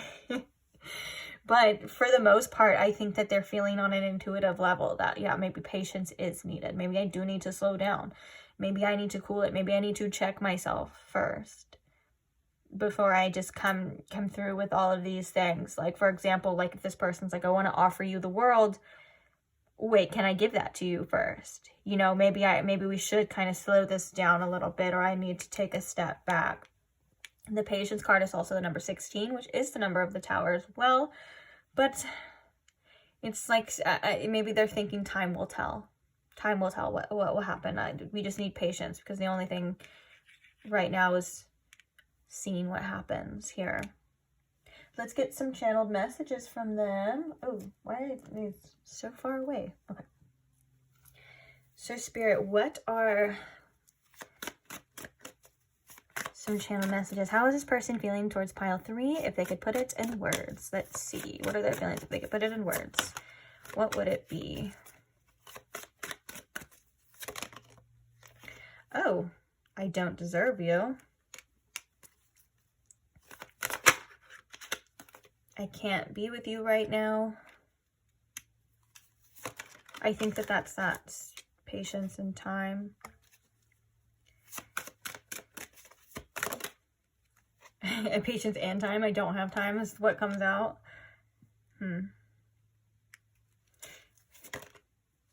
I messed up, I know. I don't have room for these, but we're going to check them and see what they say. So we have I come alive with you. We have twin flame. We were just talking about that 1111 on the Four of Wands as well. And they could feel a pull towards you, and that could be, it could be something very divine as well, whether you want to label it or not. Sometimes labels aren't always the best thing, especially when there's a lot of information out there that makes you think. Just trust your gut, whatever you feel it is for you. I'm not saying you're right, I'm not saying you're wrong, I'm saying it's to you what it's to you, and it's personal to you. Okay. And then we have talk to me. Bottom of the deck, we have past life. Ooh, past life with the twin flame. You guys could very so hard. Ever since I started this reading, why does it feel like it's so hard for me to say things? This person, they could have a hard time articulating themselves, or maybe when they say things, they feel like it doesn't come out right, or maybe sometimes they don't have the confidence in saying how they truly feel. Interesting.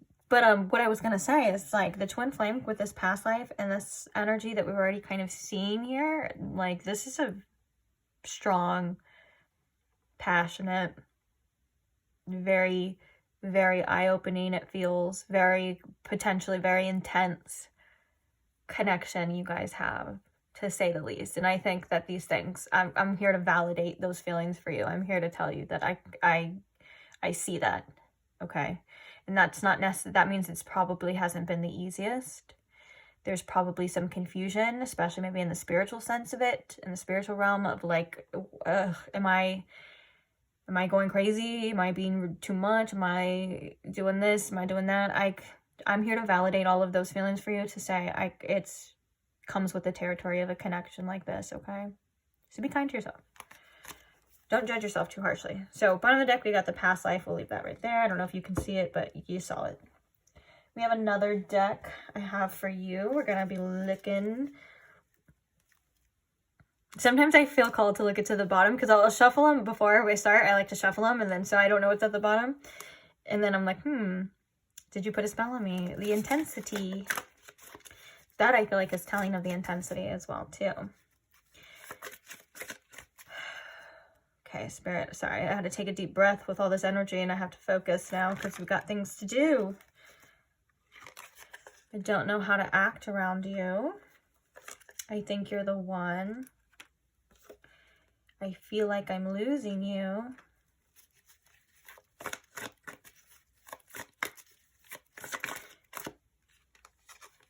I'm still salty and butthurt. This one came up. This one comes up. You know, I remember making these channel messages, and certain ones come up a lot more than I think that they ever would. That's why when you're making your own channel messages, oh God, I'm supposed to do a tutorial on that for some of you as well. You've been asking, and I will. It'll be a short video, but we'll do it. But that's one of the things too, when you're making your own channel messages, as ridiculous as they may seem, like the ones that seem like so freaking specific or so ridiculous are usually the ones that like hit home the most. So just write down everything that comes to mind. It's crazy. Don't judge it too. So we have let's make up. And I saw it wasn't worth losing you. So that could be for somebody. So let's get one more, Spirit, one more message. If this person could say how they feel, what would it be, Spirit? I want you so bad. I knew it. And also, if you never want to talk to me again, I'll understand. There's some shame. Why is this person feeling shame? That could have been from actions, is what I'm hearing. Actions or the situation, or maybe it's internalized. You drive me crazy, and I'm starting to fall for you. Here, we'll put those there just because it fits. And then now the bottom of the deck is, I'm lying when I say I don't miss you or want you. Liar. I'm just kidding. I'm joking. Just joking. Okay, so feel free to take a screenshot of these if you want to look at them later, if you want to write them down later, or put them to whatever use you have for them. The only reason why I'm saying that is because we're going to switch over to your advice part, so you will no longer be able to see them. So Spirit, what is the advice for pile 3? What does pile 3 need to hear at this time? What do you want to tell pile 3? Oh, shoot. Restlessness. This has come up, I think, in almost every pile so far, I want to say. Or maybe just one other one, but like a message of that. Anyways, it's so crazy. That happened in the other pile too. Of like, it's so funny how like there's so many cards in all of these decks. And you guys are watching me shuffle them and like you're watching them fly out. And it's just the same freaking cards. It's so funny how the collectives are always more closely connected sometimes than I think we even realize.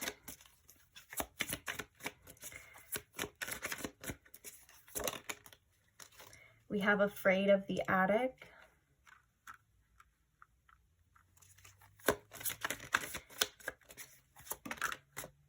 A fearful world, right on top of the restlessness, which I think that that's kind of a cause for that as well. Okay, let's get one more. I'm seeing a theme here with these cards, and that's okay because this is something that we've all been through. Then we have slimy.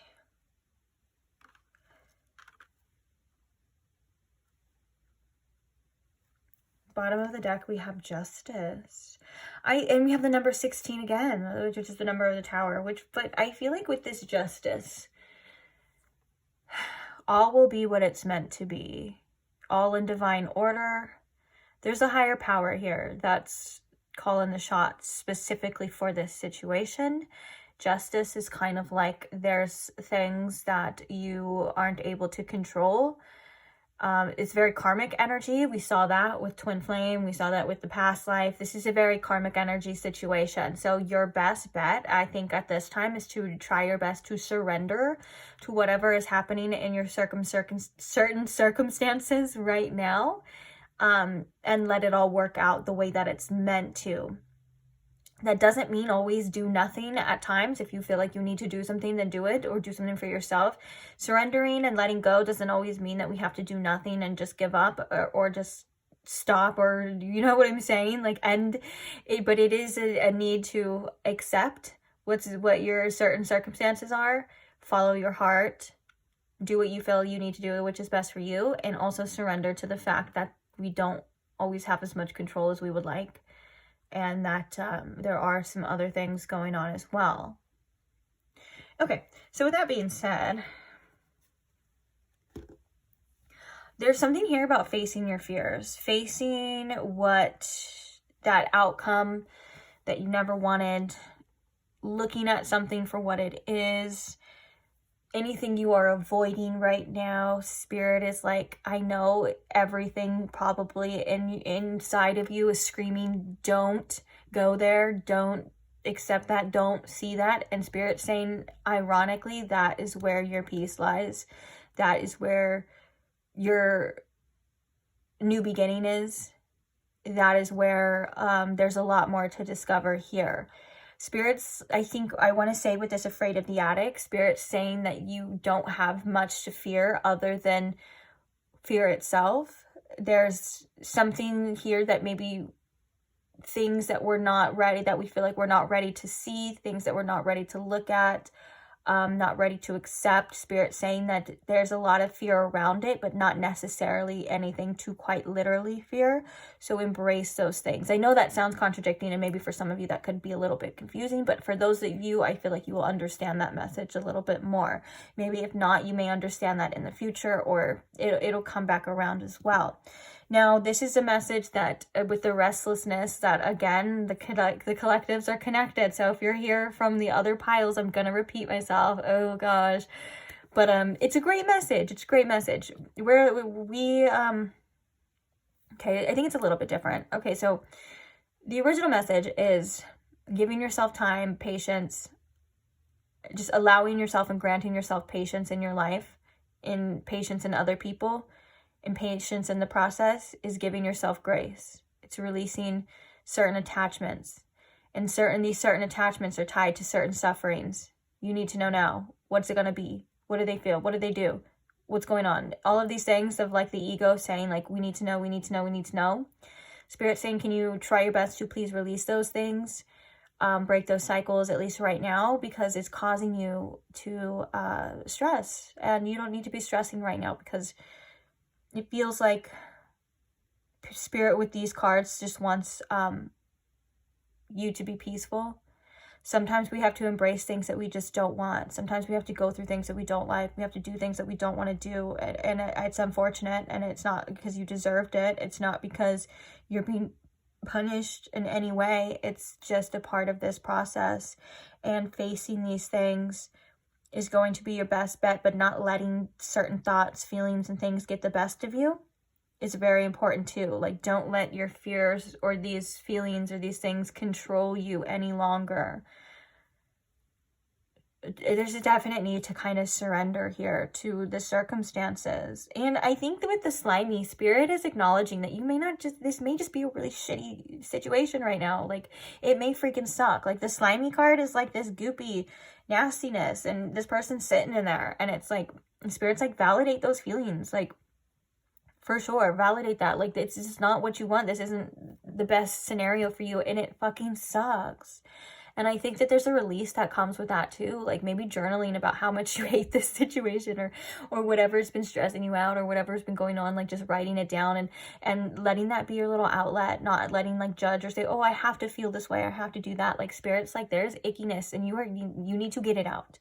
Okay, you need to express yourself, whether that's going to like, what are those like rage rooms, right? Like, this is obviously like something that not everyone can do, but like those rage rooms where you go and you just break a bunch of shit in a safe environment, scream into the void, like all of these things, but to also tie it in with a sense of surrender as well. There's a lot of things that I think are bugging you, especially in this image too. And we feel like the world at times is out to get us, or sometimes it feels like the spirits in our situation is because the world hates us or the universe hates us. And I feel like that sometimes too. I'm not saying I believe that, but trust, I go through situations where I'm like, you just hate me, don't you? You know what I'm saying? And with that being said, it's okay to feel that way. It's okay to not like your circumstances, but what's not okay is letting them control you or letting them get the best of you, because There's a sense of self-discovery that you're going through, which is priceless right now. And I think that whether you can see it or not, you're delving into the darkness and the deepness of your subconscious, and it's very vital. And I'm not saying that you have to like literally even do anything. It's like you are just going through this process right now, so just surrender to it, and give yourself time, give yourself grace. You don't need to wait around for anything. Allow yourself to explore. Okay, so I've read one for every single pile, and I feel called to read a couple for you. I feel like there's some great messages in these for you. So let's see what we have here. Number 1 is afraid of the attic, which is basically like anything stressing you out, anything that you're like wanting to avoid right now. Spirit's like, I need you to, as much as it seems counterintuitive, as much as your inner being and your ego says, even if it's like a possible potential ending or letting go or anything, like anything that just your essence of your being just goes, hell no, or I don't want to do that for some reason. Spirit's like, you need to do that. You need to dive into that. You need to see it. It's important. No more avoiding it. Okay, sorry. Let's read what, oh, look right there. Afraid of the attic is our body is a house, the attic is our if our body is a house, the attic is our cranium, holding in stress, anxiety, repetitive negative thoughts that build over time. Your mind has a lot of power. If you want to, you can stuff all those things you are avoiding into a cramped corner in the attic. If you make this a habit, that little shoebox of stresses become many shoeboxes until it is taking up more and more space. It develops to feel like it's not you, that those things you stuffed up there have become their own monster tormenting you. To avoid fear, it's time for some house cleaning. One step at a time. You put that entire gunk up there so you can dissolve it as well. Just start with one thing. If you find yourself feeling afraid, take a breath and ask why. Is it a fear for your safety, or is it an anxiety that you put up in the attic and left there to multiply? You know what's so crazy is that I was like, there's things that Spirit wants you to face. And I was like, like for obviously your own divine reasons. And I feel like for some of you, this could have answered that as well. It's because it manifests. There's not, like, it needs a little cleaning as well. And so if you find yourself lately very stressed, maybe restless, not getting enough sleep, things like this, avoiding certain things, avoiding certain feelings, needing certain coping mechanisms, all of these things, Spirit saying like it's because you need to look at these things. You need to face these things. And that could be different for every single one of you, but just leaning into the feeling and just sitting with it is the start. That's all you have to do. Start. Those circumstances that you never wanted to happen, things like that, like that's not going to hurt you to just feel it, because there's certain things that we do tend to avoid unintentionally. Let's see. Let's see what Slimy says for you. This could also be from that message too, like these things are coming from this, if that makes sense. So Slimy. A beautiful but envious woman sits in a puddle of slime and a plague of frogs and blood that she has brought upon herself in a negative place. You can tend to attract more of that energy and can dwell in a slimy, icky place. When you embrace jealousy, you do not move forward. She wears a veil, protecting herself from being seen truly. This card can relate to other people in your life, a situation, or your own current state. Yeah. So for some of you, if you were like, when it says that she brought upon herself, she's talking, you don't have to take that as personally. Sometimes that's happened before where there's like definitions and people will take that very personally. This is a situation that you may have not brought upon yourself, and that's okay too. So just ignore that then. It's not here to hurt you, okay? But another thing is that I think that it is brought upon a situation as well, and it kind of feels like sitting in this slimy energy, in this icky place. So you can't have power over others' sliminess, but you can affect your own. If you are feeling in a slimy state, you don't need to shame yourself, but have awareness. Try to transmute jealousy into inspiration, because where jealousy paralyzes your creativity, inspiration lifts it up. You might need to roll around in that gooey slime for a while before you come back to the surface. That's definitely like what we were sensing before as well for you, pile 3, is like sometimes you got to go through the shitty parts. You got to embrace the shitty parts in order to come back around, in order to overcome and to get through it. Okay, I feel like this is like not the end of the world, but also it kind of feels like one of the things too is that your mind may tend to escalate. It may tend to dive deeper as well. So catching these thoughts, catching these things, coming back to your sense of self, coming back to your center, even that tendency to surrender, of needing to just accept what the circumstances are at this time, not needing to change it, not needing to fix it, can help relieve some of this slimy energy, okay? And don't listen to a lot of those negative thoughts.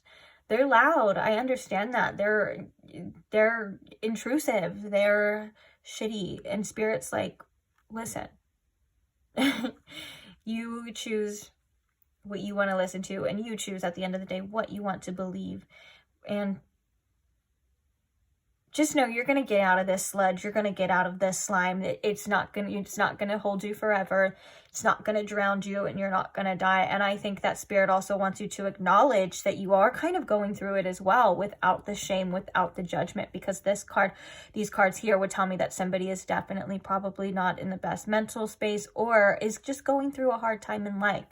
You know what I'm saying? Or you're going through a tough situation, and even the slime brought by other people, or the jealousy could be through, maybe the jealousy is like the life that you wanted, or the situation you wanted it to work out, or you wanted it to be differently, and now you're like, ugh. And sometimes Spirit brings jealousy to my attention when I am so focused on something else, something that I don't have. It doesn't even have to be like you're particularly jealous.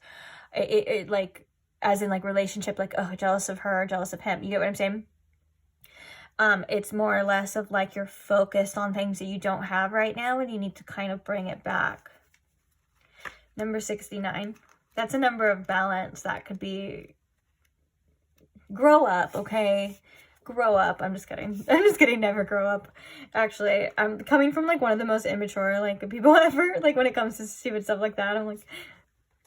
Anyways, number 69, a fearful world. Oh no, the torments of living in a world that feeds on fear. Maybe it's a good time to turn off the news for a bit, connect with what's real for you, shut out those nagging voices trying to get at you. And if you feel this represents people in your life, it would be good to put a distance between you and them. I love that. Short, sweet, and to the point. Kind of like not allowing those things to get the best of you. Also doing what's best for yourself too. When you find yourself maybe going a little bit too deep one way, pulling yourself back up, finding your balance, doing things that make you feel a little bit better, acknowledging your situation, but not letting it overtake you and overcome you. Also remember that you will overcome, that things don't last forever. That balance is always restored. We can see that with the Justice as well. Balance is always restored. You're not going to be stuck. Okay, whether you feel like you're moving or not, you are. And I think that sometimes the terrain can be very slimy, gross, icky, and that could also be caused by other people, or maybe sometimes our own thoughts, and diving in a little too deeply can just make it a little bit worse. So be kind to yourself, be easy with yourself. Don't shame yourself for natural things, for things that we naturally do, okay? Or naturally want. You are a human at the end of the day, and you have human tendencies and you have human needs. You have a high standard for yourself, but that doesn't mean that you're not going to fluctuate, okay? That would be crazy to think that, just because you have a sense of awareness, that you aren't susceptible to life and life circumstances. You know what I'm saying? So be easy on yourself in that way too. Oh yeah, so I think on that note, I'm going to leave it here. I think that's a good place to end it. I like reading these little things too, as well as getting the intuitive messages, because I feel like it grants a whole kind of thing for you guys. Also, you guys get to see a little bit about the decks and like the artists too, because another cool thing, well, another reason why I like to read some of the information here too is that, you know, tarot is tarot, but like these oracles have their own unique perspective from these beautiful, wonderful creators and their own messages too. So I like to do both. I like to hear their message and I like to do intuitive too. So thank you for listening. Thank you for following along. Thank you for being here as well. And thank you to those who support the channel, liking the videos, commenting on the videos, subscribing. Any of that type of interaction is just amazing. And I'm so grateful for every single one of you. So thank you so much. Can't wait to read for you guys in the next one. Oh, also, I just made a new Instagram. Feel free to check it out. I will link it in the description box if you just want to search it. It's vibrant_soul_tarot. Okay. Yeah. I'll probably post there a little bit more frequently, not than here, but I mean like when I have more time. They're just like little mini pick a card, so just maybe follow along on there if you feel like it, and randomly they might pop up for you, who knows. But I'm out of here, guys, and I can't wait to see you guys in the next one, so I will see you there. Bye. Hi Pile 4, welcome to your reading if you chose the Caribbean Calcite or if you chose the Fantome Tarot deck. Either way, welcome. So today we are asking how that person is feeling about you.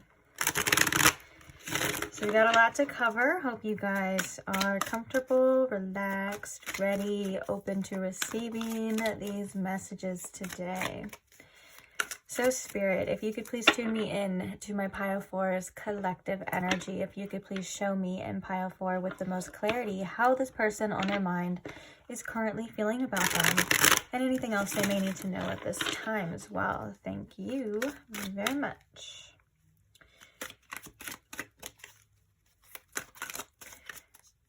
Is there? Oh, the Two of Pentacles coming through. Flipped over. All right. Okay. We're off to an interesting start. So, Spirit, how does this person feel about Pile 4? What can you tell us about their feelings for Pile 4, Spirit? We have the King of Wands. We have the Knight of Cups.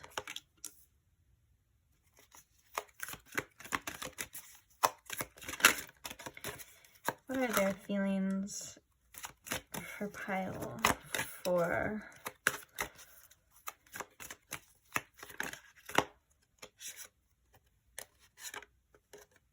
Oh, wow. Okay, so we have Judgment as well as the Sun. Oh, we have another one. We have the Seven of Cups popping up as well. But we're just going to get 4 with some clarifiers. Then we'll get some oracles to clarify deeper. Then we're going to get some channeled messages. We got a lot, so fear not. Clarifying the King of Wands here, Spirit. Why is the King of Wands here for Pile 4? The Moon. Clarifying the Knight of Cups. We have the Star. No, the Artist. Oh. The Artist. Interesting. Okay. I saw the, and I just assumed the Star for some reason. Maybe that can be tied into as well. So clarifying the Judgment. We have the 8 of Cups. Clarifying the Sun. We have the Ace of Swords. I heard I just want to be happy with the Sun as I was asking about it. Bottom of the deck, we have the 5 of Wands here, which does kind of show some frustration, some conflict, maybe a little bit of a battle, whether that's a battle between them or there's conflict between you and this person at this time. let's talk about it. I think that there's some suppressed desires with the moon and the King of Wands. When the King of Wands first popped out in reverse, the first word that I heard was suppression. Okay, and don't worry, I'm noting them. I know a lot of you guys like to not see reversals, or you like to see reversals. I like to have them sometimes upright, but I'm also noting the messages that come through. So I'm putting them upright so you guys can see them. I know there's probably a glare too. Sorry. Anyways, but it does feel like there are some suppressed desires here, or there's something here about taking charge as well, but not really knowing and overcoming, not really knowing the outcome and overcoming some certain fears, because I think that there are emotions that are tied to this moon that this person has connected towards you. With the Knight of Cups, we can see that as well. It makes me feel like this person right now feels like they don't know what's going to happen, or maybe they feel like they don't have as much control as they would like, and it kind of makes them feel a little faulty. But also there are some things, like I said, some desires that this person has with the King of Wands that I think this person has either suppressed, or they're not necessarily showing you the full extent of, because the moon is also representing of like secrets and things hidden and the nighttime and all that. Okay, so keep that in mind. I do think that there's things that this person isn't 100% honest with you, and I think that that's about the things that they want. Also, I think at times this person gets a little confused because they may not even know fully to their extent what they want, but it's because they need to look a little bit deeper, maybe ask a little bit more questions about the situation to themselves, of course. Now we have the Knight of Cups and the Artist. I think that this person, there's a few different messages coming with this Knight of Cups and the Artist. The first one is that I think this person sometimes doesn't even realize how much their own feelings create their own reality. And so I think that there's something here about wanting to create more, wanting to experience more. Like the artist is the one that is the creator. They're able to express themselves in beautiful ways. And with the Knight of Cups, it feels like there's something here that this person feels for you that they would like to be able to express beautifully, or to get it out. And I think that one of the things that this person is feeling is that there is beauty here, almost like in an art form as well. And it can go either way when regards to how this person feels and what they want. If they were to listen to one side, they're unintentionally aware of how much power they have in creating that outcome in this situation. And if they were to listen to the other side, they're unaware of how much power they actually have in creating that, if that makes sense. Basically, like the artist is the creator of their own dreams, of their own vision, okay? And they have these feelings, and it's kind of like with this Knight of Cups, it's like, what are you going to do with them? How are you going to express them? Are you going to express them outward and openly? Are you going to express them negatively, depending on however this person is feeling at the time, or whatever is happening in their current reality, or with this situation? It feels like they're creating however that may be. You get what I'm saying? And so I think that with the fact that there is the suppression here, that suppressed energy with the Knight, the Judgment, and the Eight of Cups, it makes me feel as though too, like this person is like, there's some sort of something that either had happened, whether that is like a wake-up call, or something like judgment of in like this person's actions coming to the surface, anything of that nature. Or maybe it's just this person is feeling some sort of call to move on, to let go, with the Eight of Cups. Now, I want to get one more clarifier for this, because I'm also getting there's two different routes. So the first route is what I said, which is kind of the obvious route. I think if you see the Judgment and the Eight of Cups together, it's like, okay, like there's some sort of call to kind of let go. But there's also a message here of like this person like needing to shift directions, like this, whatever this person was getting or giving or feeling, it's not working for them anymore. And it could be the old ways of doing things, it could be the old ways of thinking, or the old ways of acting, because Judgment comes to us when there is a revelation, or there's an instance where we're faced with our decisions, we're faced with our past choices, and we decide if we stay or we decide if we go. Now, that could be for this situation, which is why I want to get a clarifier. Or it could be, since it is a general reading, for both, but it could be this person's just a way of doing things, because sometimes the judgment comes in a way of us needing to reroute our life. And the Eight of Cups is like, okay, we're not getting fulfilled in that way. We need to go on another adventure. We need to go out and face the unknown and see what else is out there. So I want to see a little bit more about this, because the sun coming after is interesting too. Oh geez. Okay, so Spirit, can you clarify one more time this Judgment and this Eight of Cups, please? What is this? Judgment and Eight of Cups. And the Eight of Wands.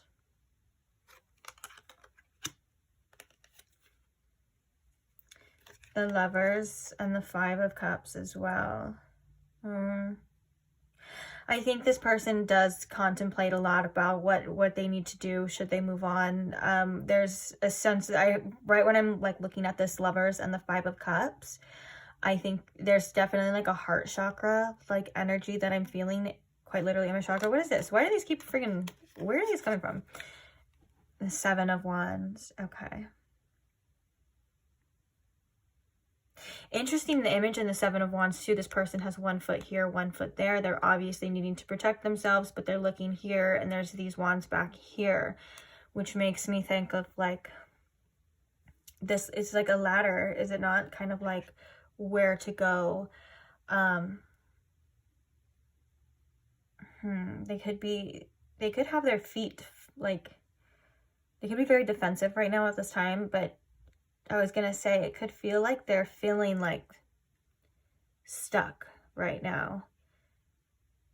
And this could be within that change of that judgment. Like, do you see? It's like they're not gonna go backwards, but they're not necessarily moving forwards here either. They're very much planted where they're at. The Eight of Wands is energy moving. I did come out in reverse right now as well, though. We do have two eights, which is interesting. An 8 clarifying an 8. But I think they're contemplating what direction to go in here.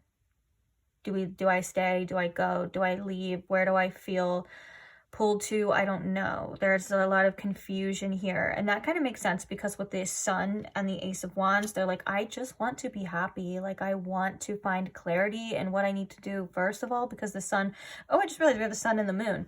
The Moon is feeling, this person coming through is the King of Wands. With the Moon, they're kind of feeling like they're in the dark. What they're searching for is the light with this clarity here, some sort of breakthrough, maybe some sort of communication. But what I was going to say is that they're like, I just want to be happy, like either way. So I want to know what I need to do, because right now I'm not really feeling that happy in regards to this. And I want to know, do I go back? Do I stay? Do I move forward? This judgment feels like it's a lot of contemplation on this person's end, to say the least. And with the Eight of Cups and the Eight of Wands, they may be thinking their better judgment is to move forward, move on, but they're not able to quite do that, if that makes sense, because we have the Five of Cups and we also have the Lovers. Deep connection, a deep connection here, but also feeling very sad about this.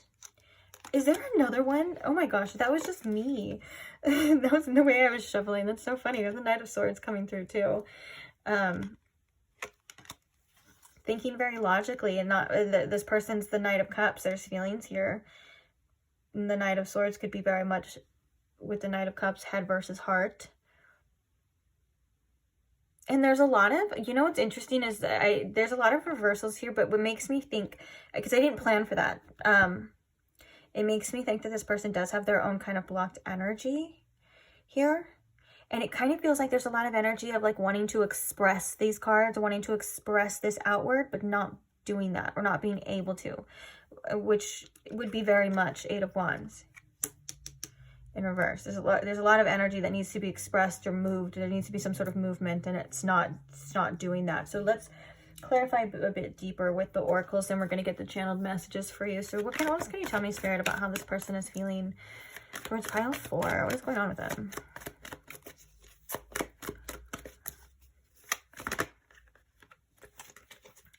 So we have guilt. I release any beliefs that no longer assist my soul's growth.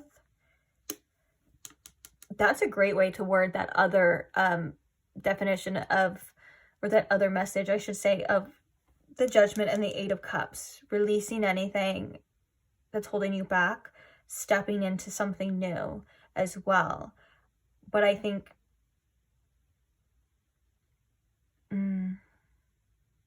yeah, it's, this person is like, I just heard again, should I stay or should I go?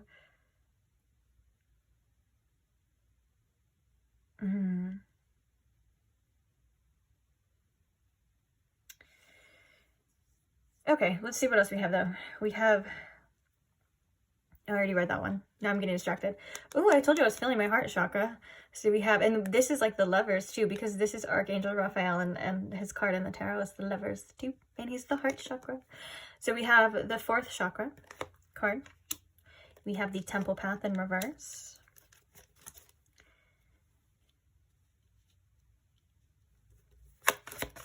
Let's get, oh, we'll do it. Okay, never mind.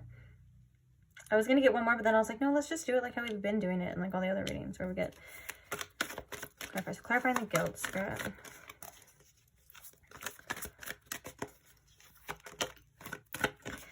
Clarifying the 4th chakra. The heart chakra. Clarifying the Temple Path here in reverse. Perseverance, well. Bottom of the deck, we have adversity, which is definitely that, I think that 5 of Wands too, with I accept that challenges are the best way to learn is what that card says. So here we have all tied up in reverse. And we also have worry. And we have perseverance with the Temple Path in reverse.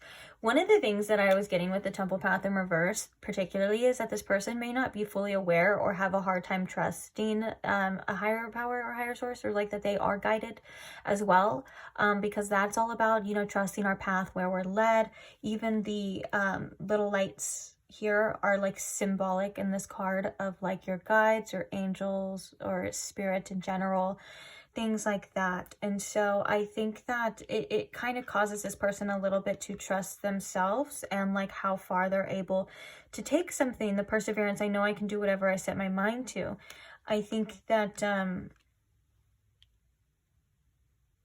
it feels like there's a halt too on this specific journey and wanting to push through. Now look at, we have 2 more conflicting energies. We have worry, which is basically like a fear, or it's like thoughts, or in tarot, that would be like the 9 of Swords and things like that. And then we have the heart chakra too. And so this does feel like a head versus heart kind of thing. This does feel like my mind is telling me one thing, but my heart is leading me another way. And that could be definitely that energy of that artist and that Knight of Cups of like, okay, there's things that I need to express myself with. I want to be open and free to express myself, how I feel, what's going on with me, and so on and so forth. But there's something here that tends to hold this person back. And it could be to this guilt. It could be to whatever this judgment is, which I'm going to, ironically, let you be the judge of this judgment. And you figure or see or decide what you think this judgment is for this person. Listen to your intuition. I'm hearing right now that you may be even getting intuitive nudges as we speak about that. So whatever is coming up for you, trust that. Okay. And yeah, it's like there's things that are affecting this person, like these no longer needed beliefs that this guilt card talks about, that are kind of keeping this person on this all tied up energy right now for whatever reason. I think that they are working through it. And, you know, we were talking about that with the moon card as well too. And then it's kind of like this person unnecessarily gives their power away in regards to this situation. I don't know why they're so scared of you, pile 4. I'm just kidding. It's not like you do anything like scary or anything, or maybe you do, I don't know. But like, there's a lot of things that are like hidden coming up. This could also be like subconscious patterns, subconscious behaviors. That's something that I see a lot as a tarot reader in relationships too, of like things that tend to hold us back or things that we're not even aware of. The King of Wands with this could definitely be like being controlled by your own fears or your own ways that don't necessarily align with your beliefs or what you want anymore, but you're not, this person may not necessarily have that sense of awareness on it, so it feels like it's like a tape recorder, like playing over and over, if that makes sense, you know, instead of like pushing stop and analyzing and saying, why am I doing this, or, you know, that kind of thing. I mean, we can talk about that forever, but it does feel like there's some subconscious things at play here that make this person, whether that is sabotage or hold back or whatever. But right now, I think this Judgment is also an important energy. It feels like this person is being faced with something very important, a call to action. It could also be the 8 of Cups with that 5 of Cups. Like, you're going to lose something. You're going to have to miss out or sacrifice this connection if you don't face up to this, if you don't own up to this, if you don't do this. And so there's an intensity with that too. And so the way that they feel with this heart chakra energy, there could be a worry of that. That's why they're like, the worry could be that, is what I mean to say. Yeah, and it's like, regardless of whether they feel stuck or not, they have to keep treading this path. I want to know what their channel messages say, I'll tell you that much. So Spirit, how does this person feel about pile 4? If you could, they could say it, their feelings in words through these messages, what would they be?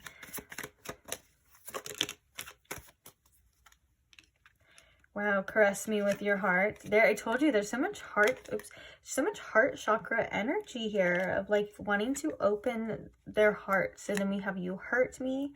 Now I'm hearing they could feel like you hurt them, or this could just be like hurts that they're carrying with them, just depending on your situation, of course. So just take what resonates. Or they could feel like, just in some way, shape, or form, like if they open their heart, like they could just be like very sensitive, very scared of getting hurt. So like anything that you feel you had to do, whether it was right for you, you know, it could still have hurt them. Like they could still feel hurt, even though maybe you feel like whatever actions you had to take or whatever had happened or anything of that nature was justified.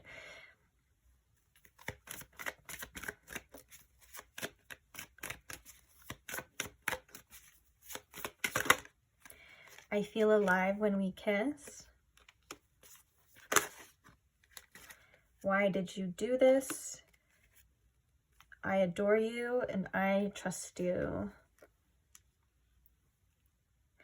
And you know what's crazy is I just went back to that Ace of Swords as I was like touching it, the Ace of Swords and the Sun. I think that they know that there is clarity that you do make them happy, that you're capable of making them happy, that you bring them a sense of sun and warmth. And maybe there's something that has to do with communication or some kind of like breakthrough. I don't know why I heard telepathy. What was... Okay, but some sort of like breakthrough in that matter of like, that would make them happy, like saying something, saying the truth, something of that nature. You get what I'm saying? Like bringing them a sense of joy as well, because especially with this I adore you. Oh, I was gonna put these there, huh? It was more than I thought, but we'll just squeeze them on in there. Actually, I don't know why I'm like shoveling them. We have all this room over here. I want you to be able to see them. Okay, bottom of the deck is I have an addiction. Okay, we have another channel message deck for you. So what are some more feelings from this person towards pile 4, Spirit, please? I don't want to stay where I'm not wanted. I'm not good at the emotional stuff. Yeah, clearly. We have, I feel like I'm losing you.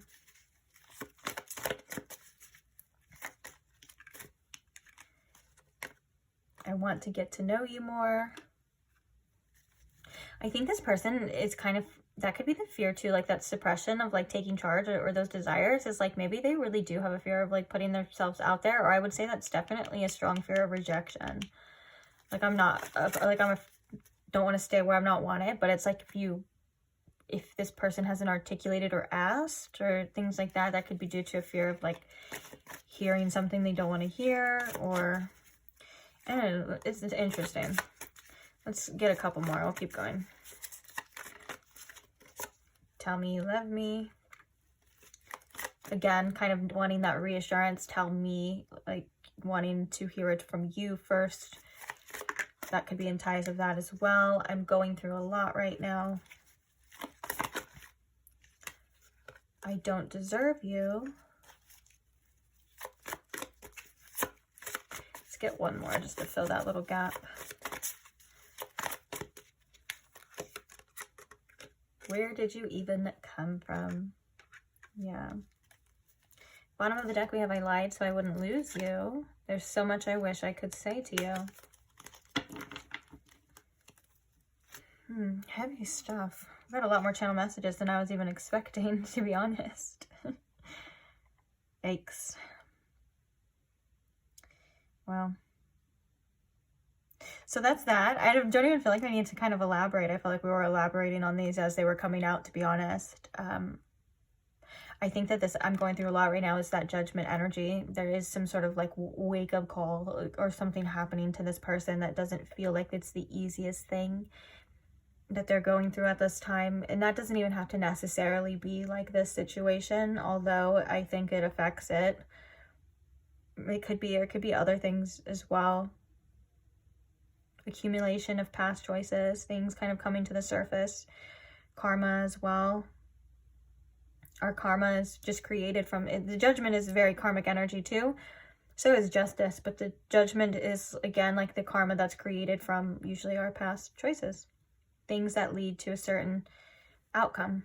And then that's why judgment is always, it could be a call to change, or it could be a call to face something, or it could be a sense of loss. It could be something that kind of happens from the past where and it's also, it could be a very powerful energy too. It could be an energy that changes the trajectory of our lives from that point on, or it's a very important lesson or something we need to face as well, which I think it is, which is why I keep going back to it. It feels like an intense part of this reading.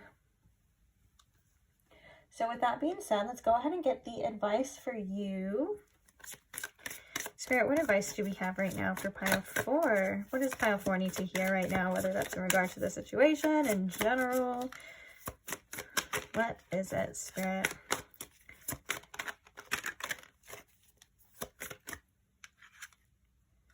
Ooh, alchemy.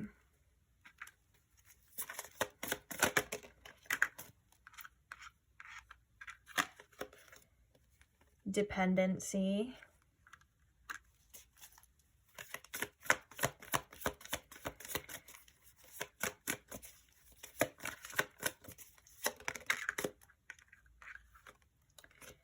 The one who hides the sun.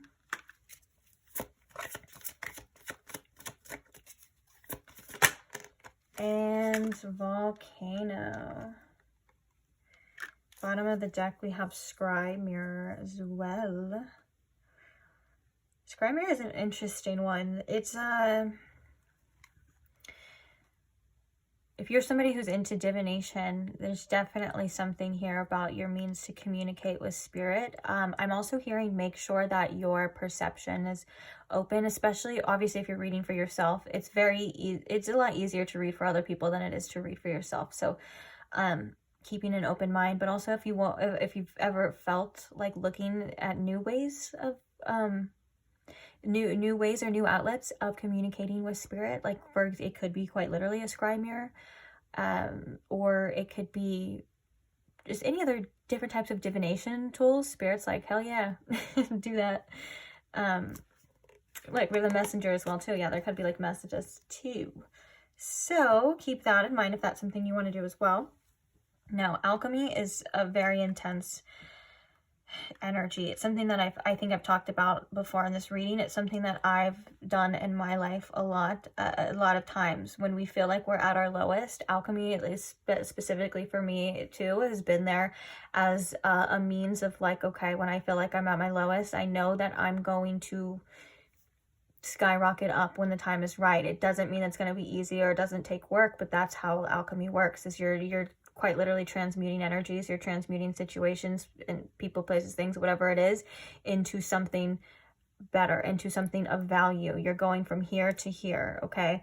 And I think that Spirit wants to remind you that you are in this process of alchemy. And so one of the things that people don't talk about is that you have to go through it. You're going through the thick of it, and it's not the easiest thing. Okay, so the things that I think that have once held you back with this dependency and this alchemy energy and these things, they are very well going to be the same energies that skyrocket you. Like, you are going to look at yourself from the future and say, oh my God, I am so much stronger now. I am so much wiser. I have all of these tools necessary. It's like my life, I'm a completely different person. That's what I'm hearing from Spirit. And this is like an awakening that you are currently going through. And if you are someone like me, which I was saying with alchemy, you are somebody who probably does go through a lot of death and rebirth cycles. If you were to look at yourself years in the past, you're not the same person you probably were. You probably don't think the same. You don't see things the same. You may not even be around the same type of people. Same thing is happening to you now. And I think Spirit is saying, like, have faith in this process as well. We understand that it's not easy. We know what you're going through, and we feel for you, and we're here for you. But understand that this is a vital and a potent part of your life that is going to skyrocket you into, I'm hearing quite literally other dimensions, if you want to put it that way. I don't know. I don't think that's as literal, but I think it's more of like anything is possible type of thing too. Could be shifting, realities in many different ways too. Now, Spirit is here to say that some of the tough lessons are the hardest that we have to learn, especially in this form of dependency.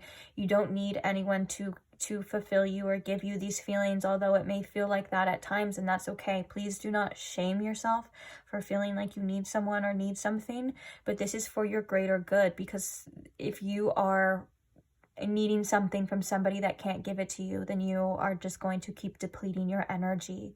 Okay, so you always have the power to give yourself what you need, whether you feel like that or not at this time.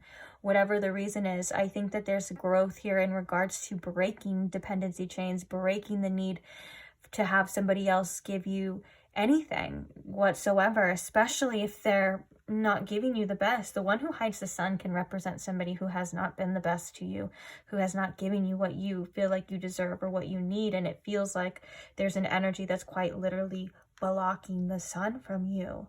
And so Spirit's like, anyone or anything that is making you feel like this, you do not need. Okay, and that doesn't, I was going to say something else, but Spirit's kind of like, no, it's really just that. You do not need them in your life, whoever this person is to you.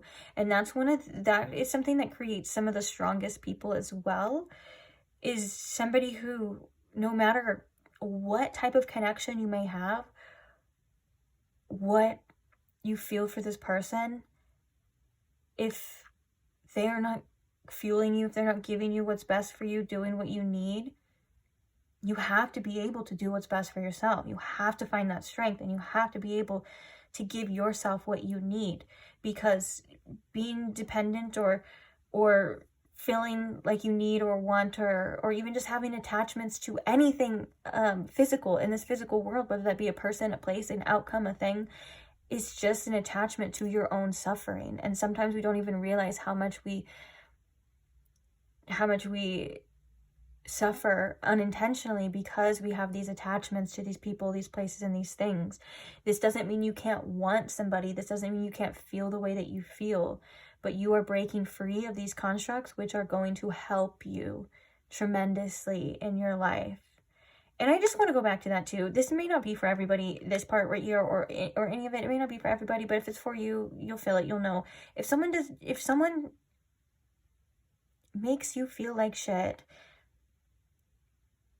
you don't need that person in your life.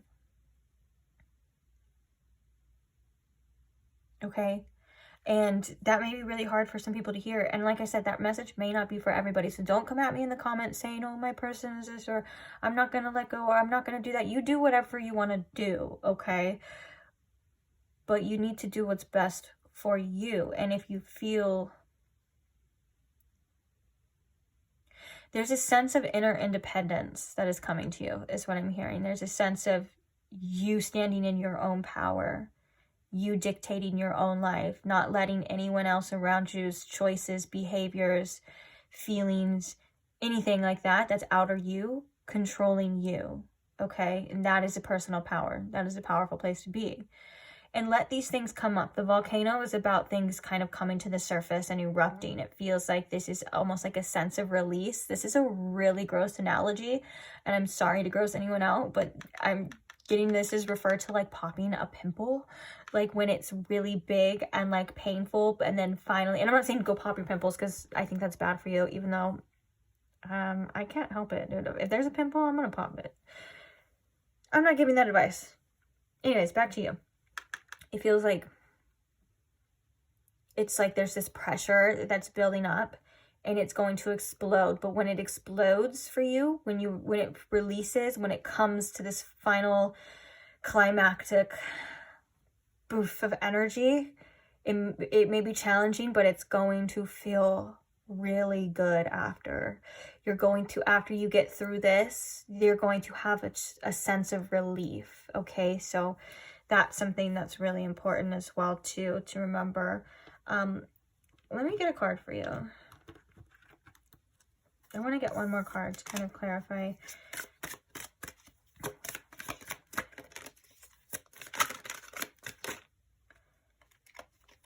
Okay.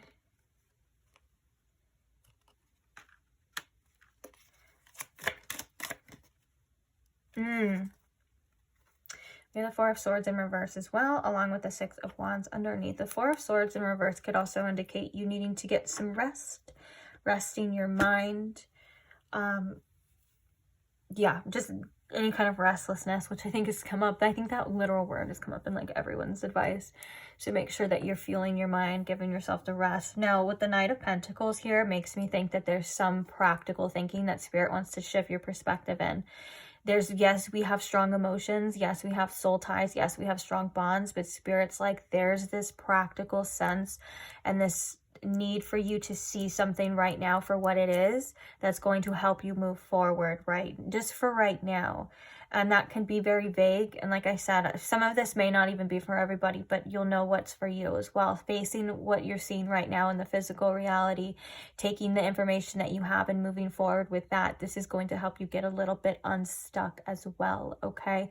Maybe for some of you, it's zooming out, seeing something from a higher perspective, from a higher self, looking at yourself from like a best friend's point of view. If you were venting about what you're going through to your friend, what would your friend say? What would your mother say? What would, any of that type of energy, like what would your higher self say? All of that kind of stuff is getting a kind of different, maybe a little bit more practical perspective. Like sometimes we do kind of need to ground and we need to see, okay, what is this doing to me? What is this giving me? What am I doing with it?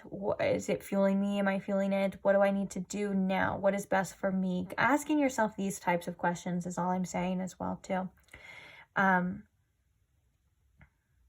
Yeah. And also knowing that you are moving forward, you are healing, you are on the journey, whether it feels like it or not. And just making sure you're taking care of yourself in the physical, you're taking those steps, you're meeting your needs as well, too, okay?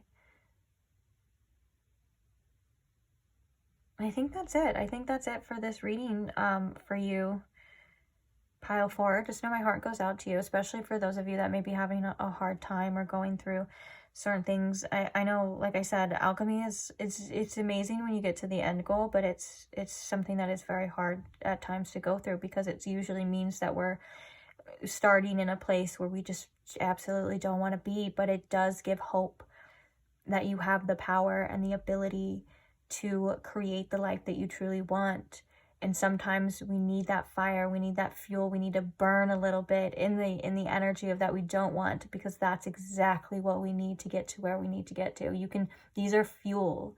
This is energy for you to use, okay? And nothing is meant to hold you back for long, and nothing is meant to secure you, or to keep you stuck for long is what I mean to say.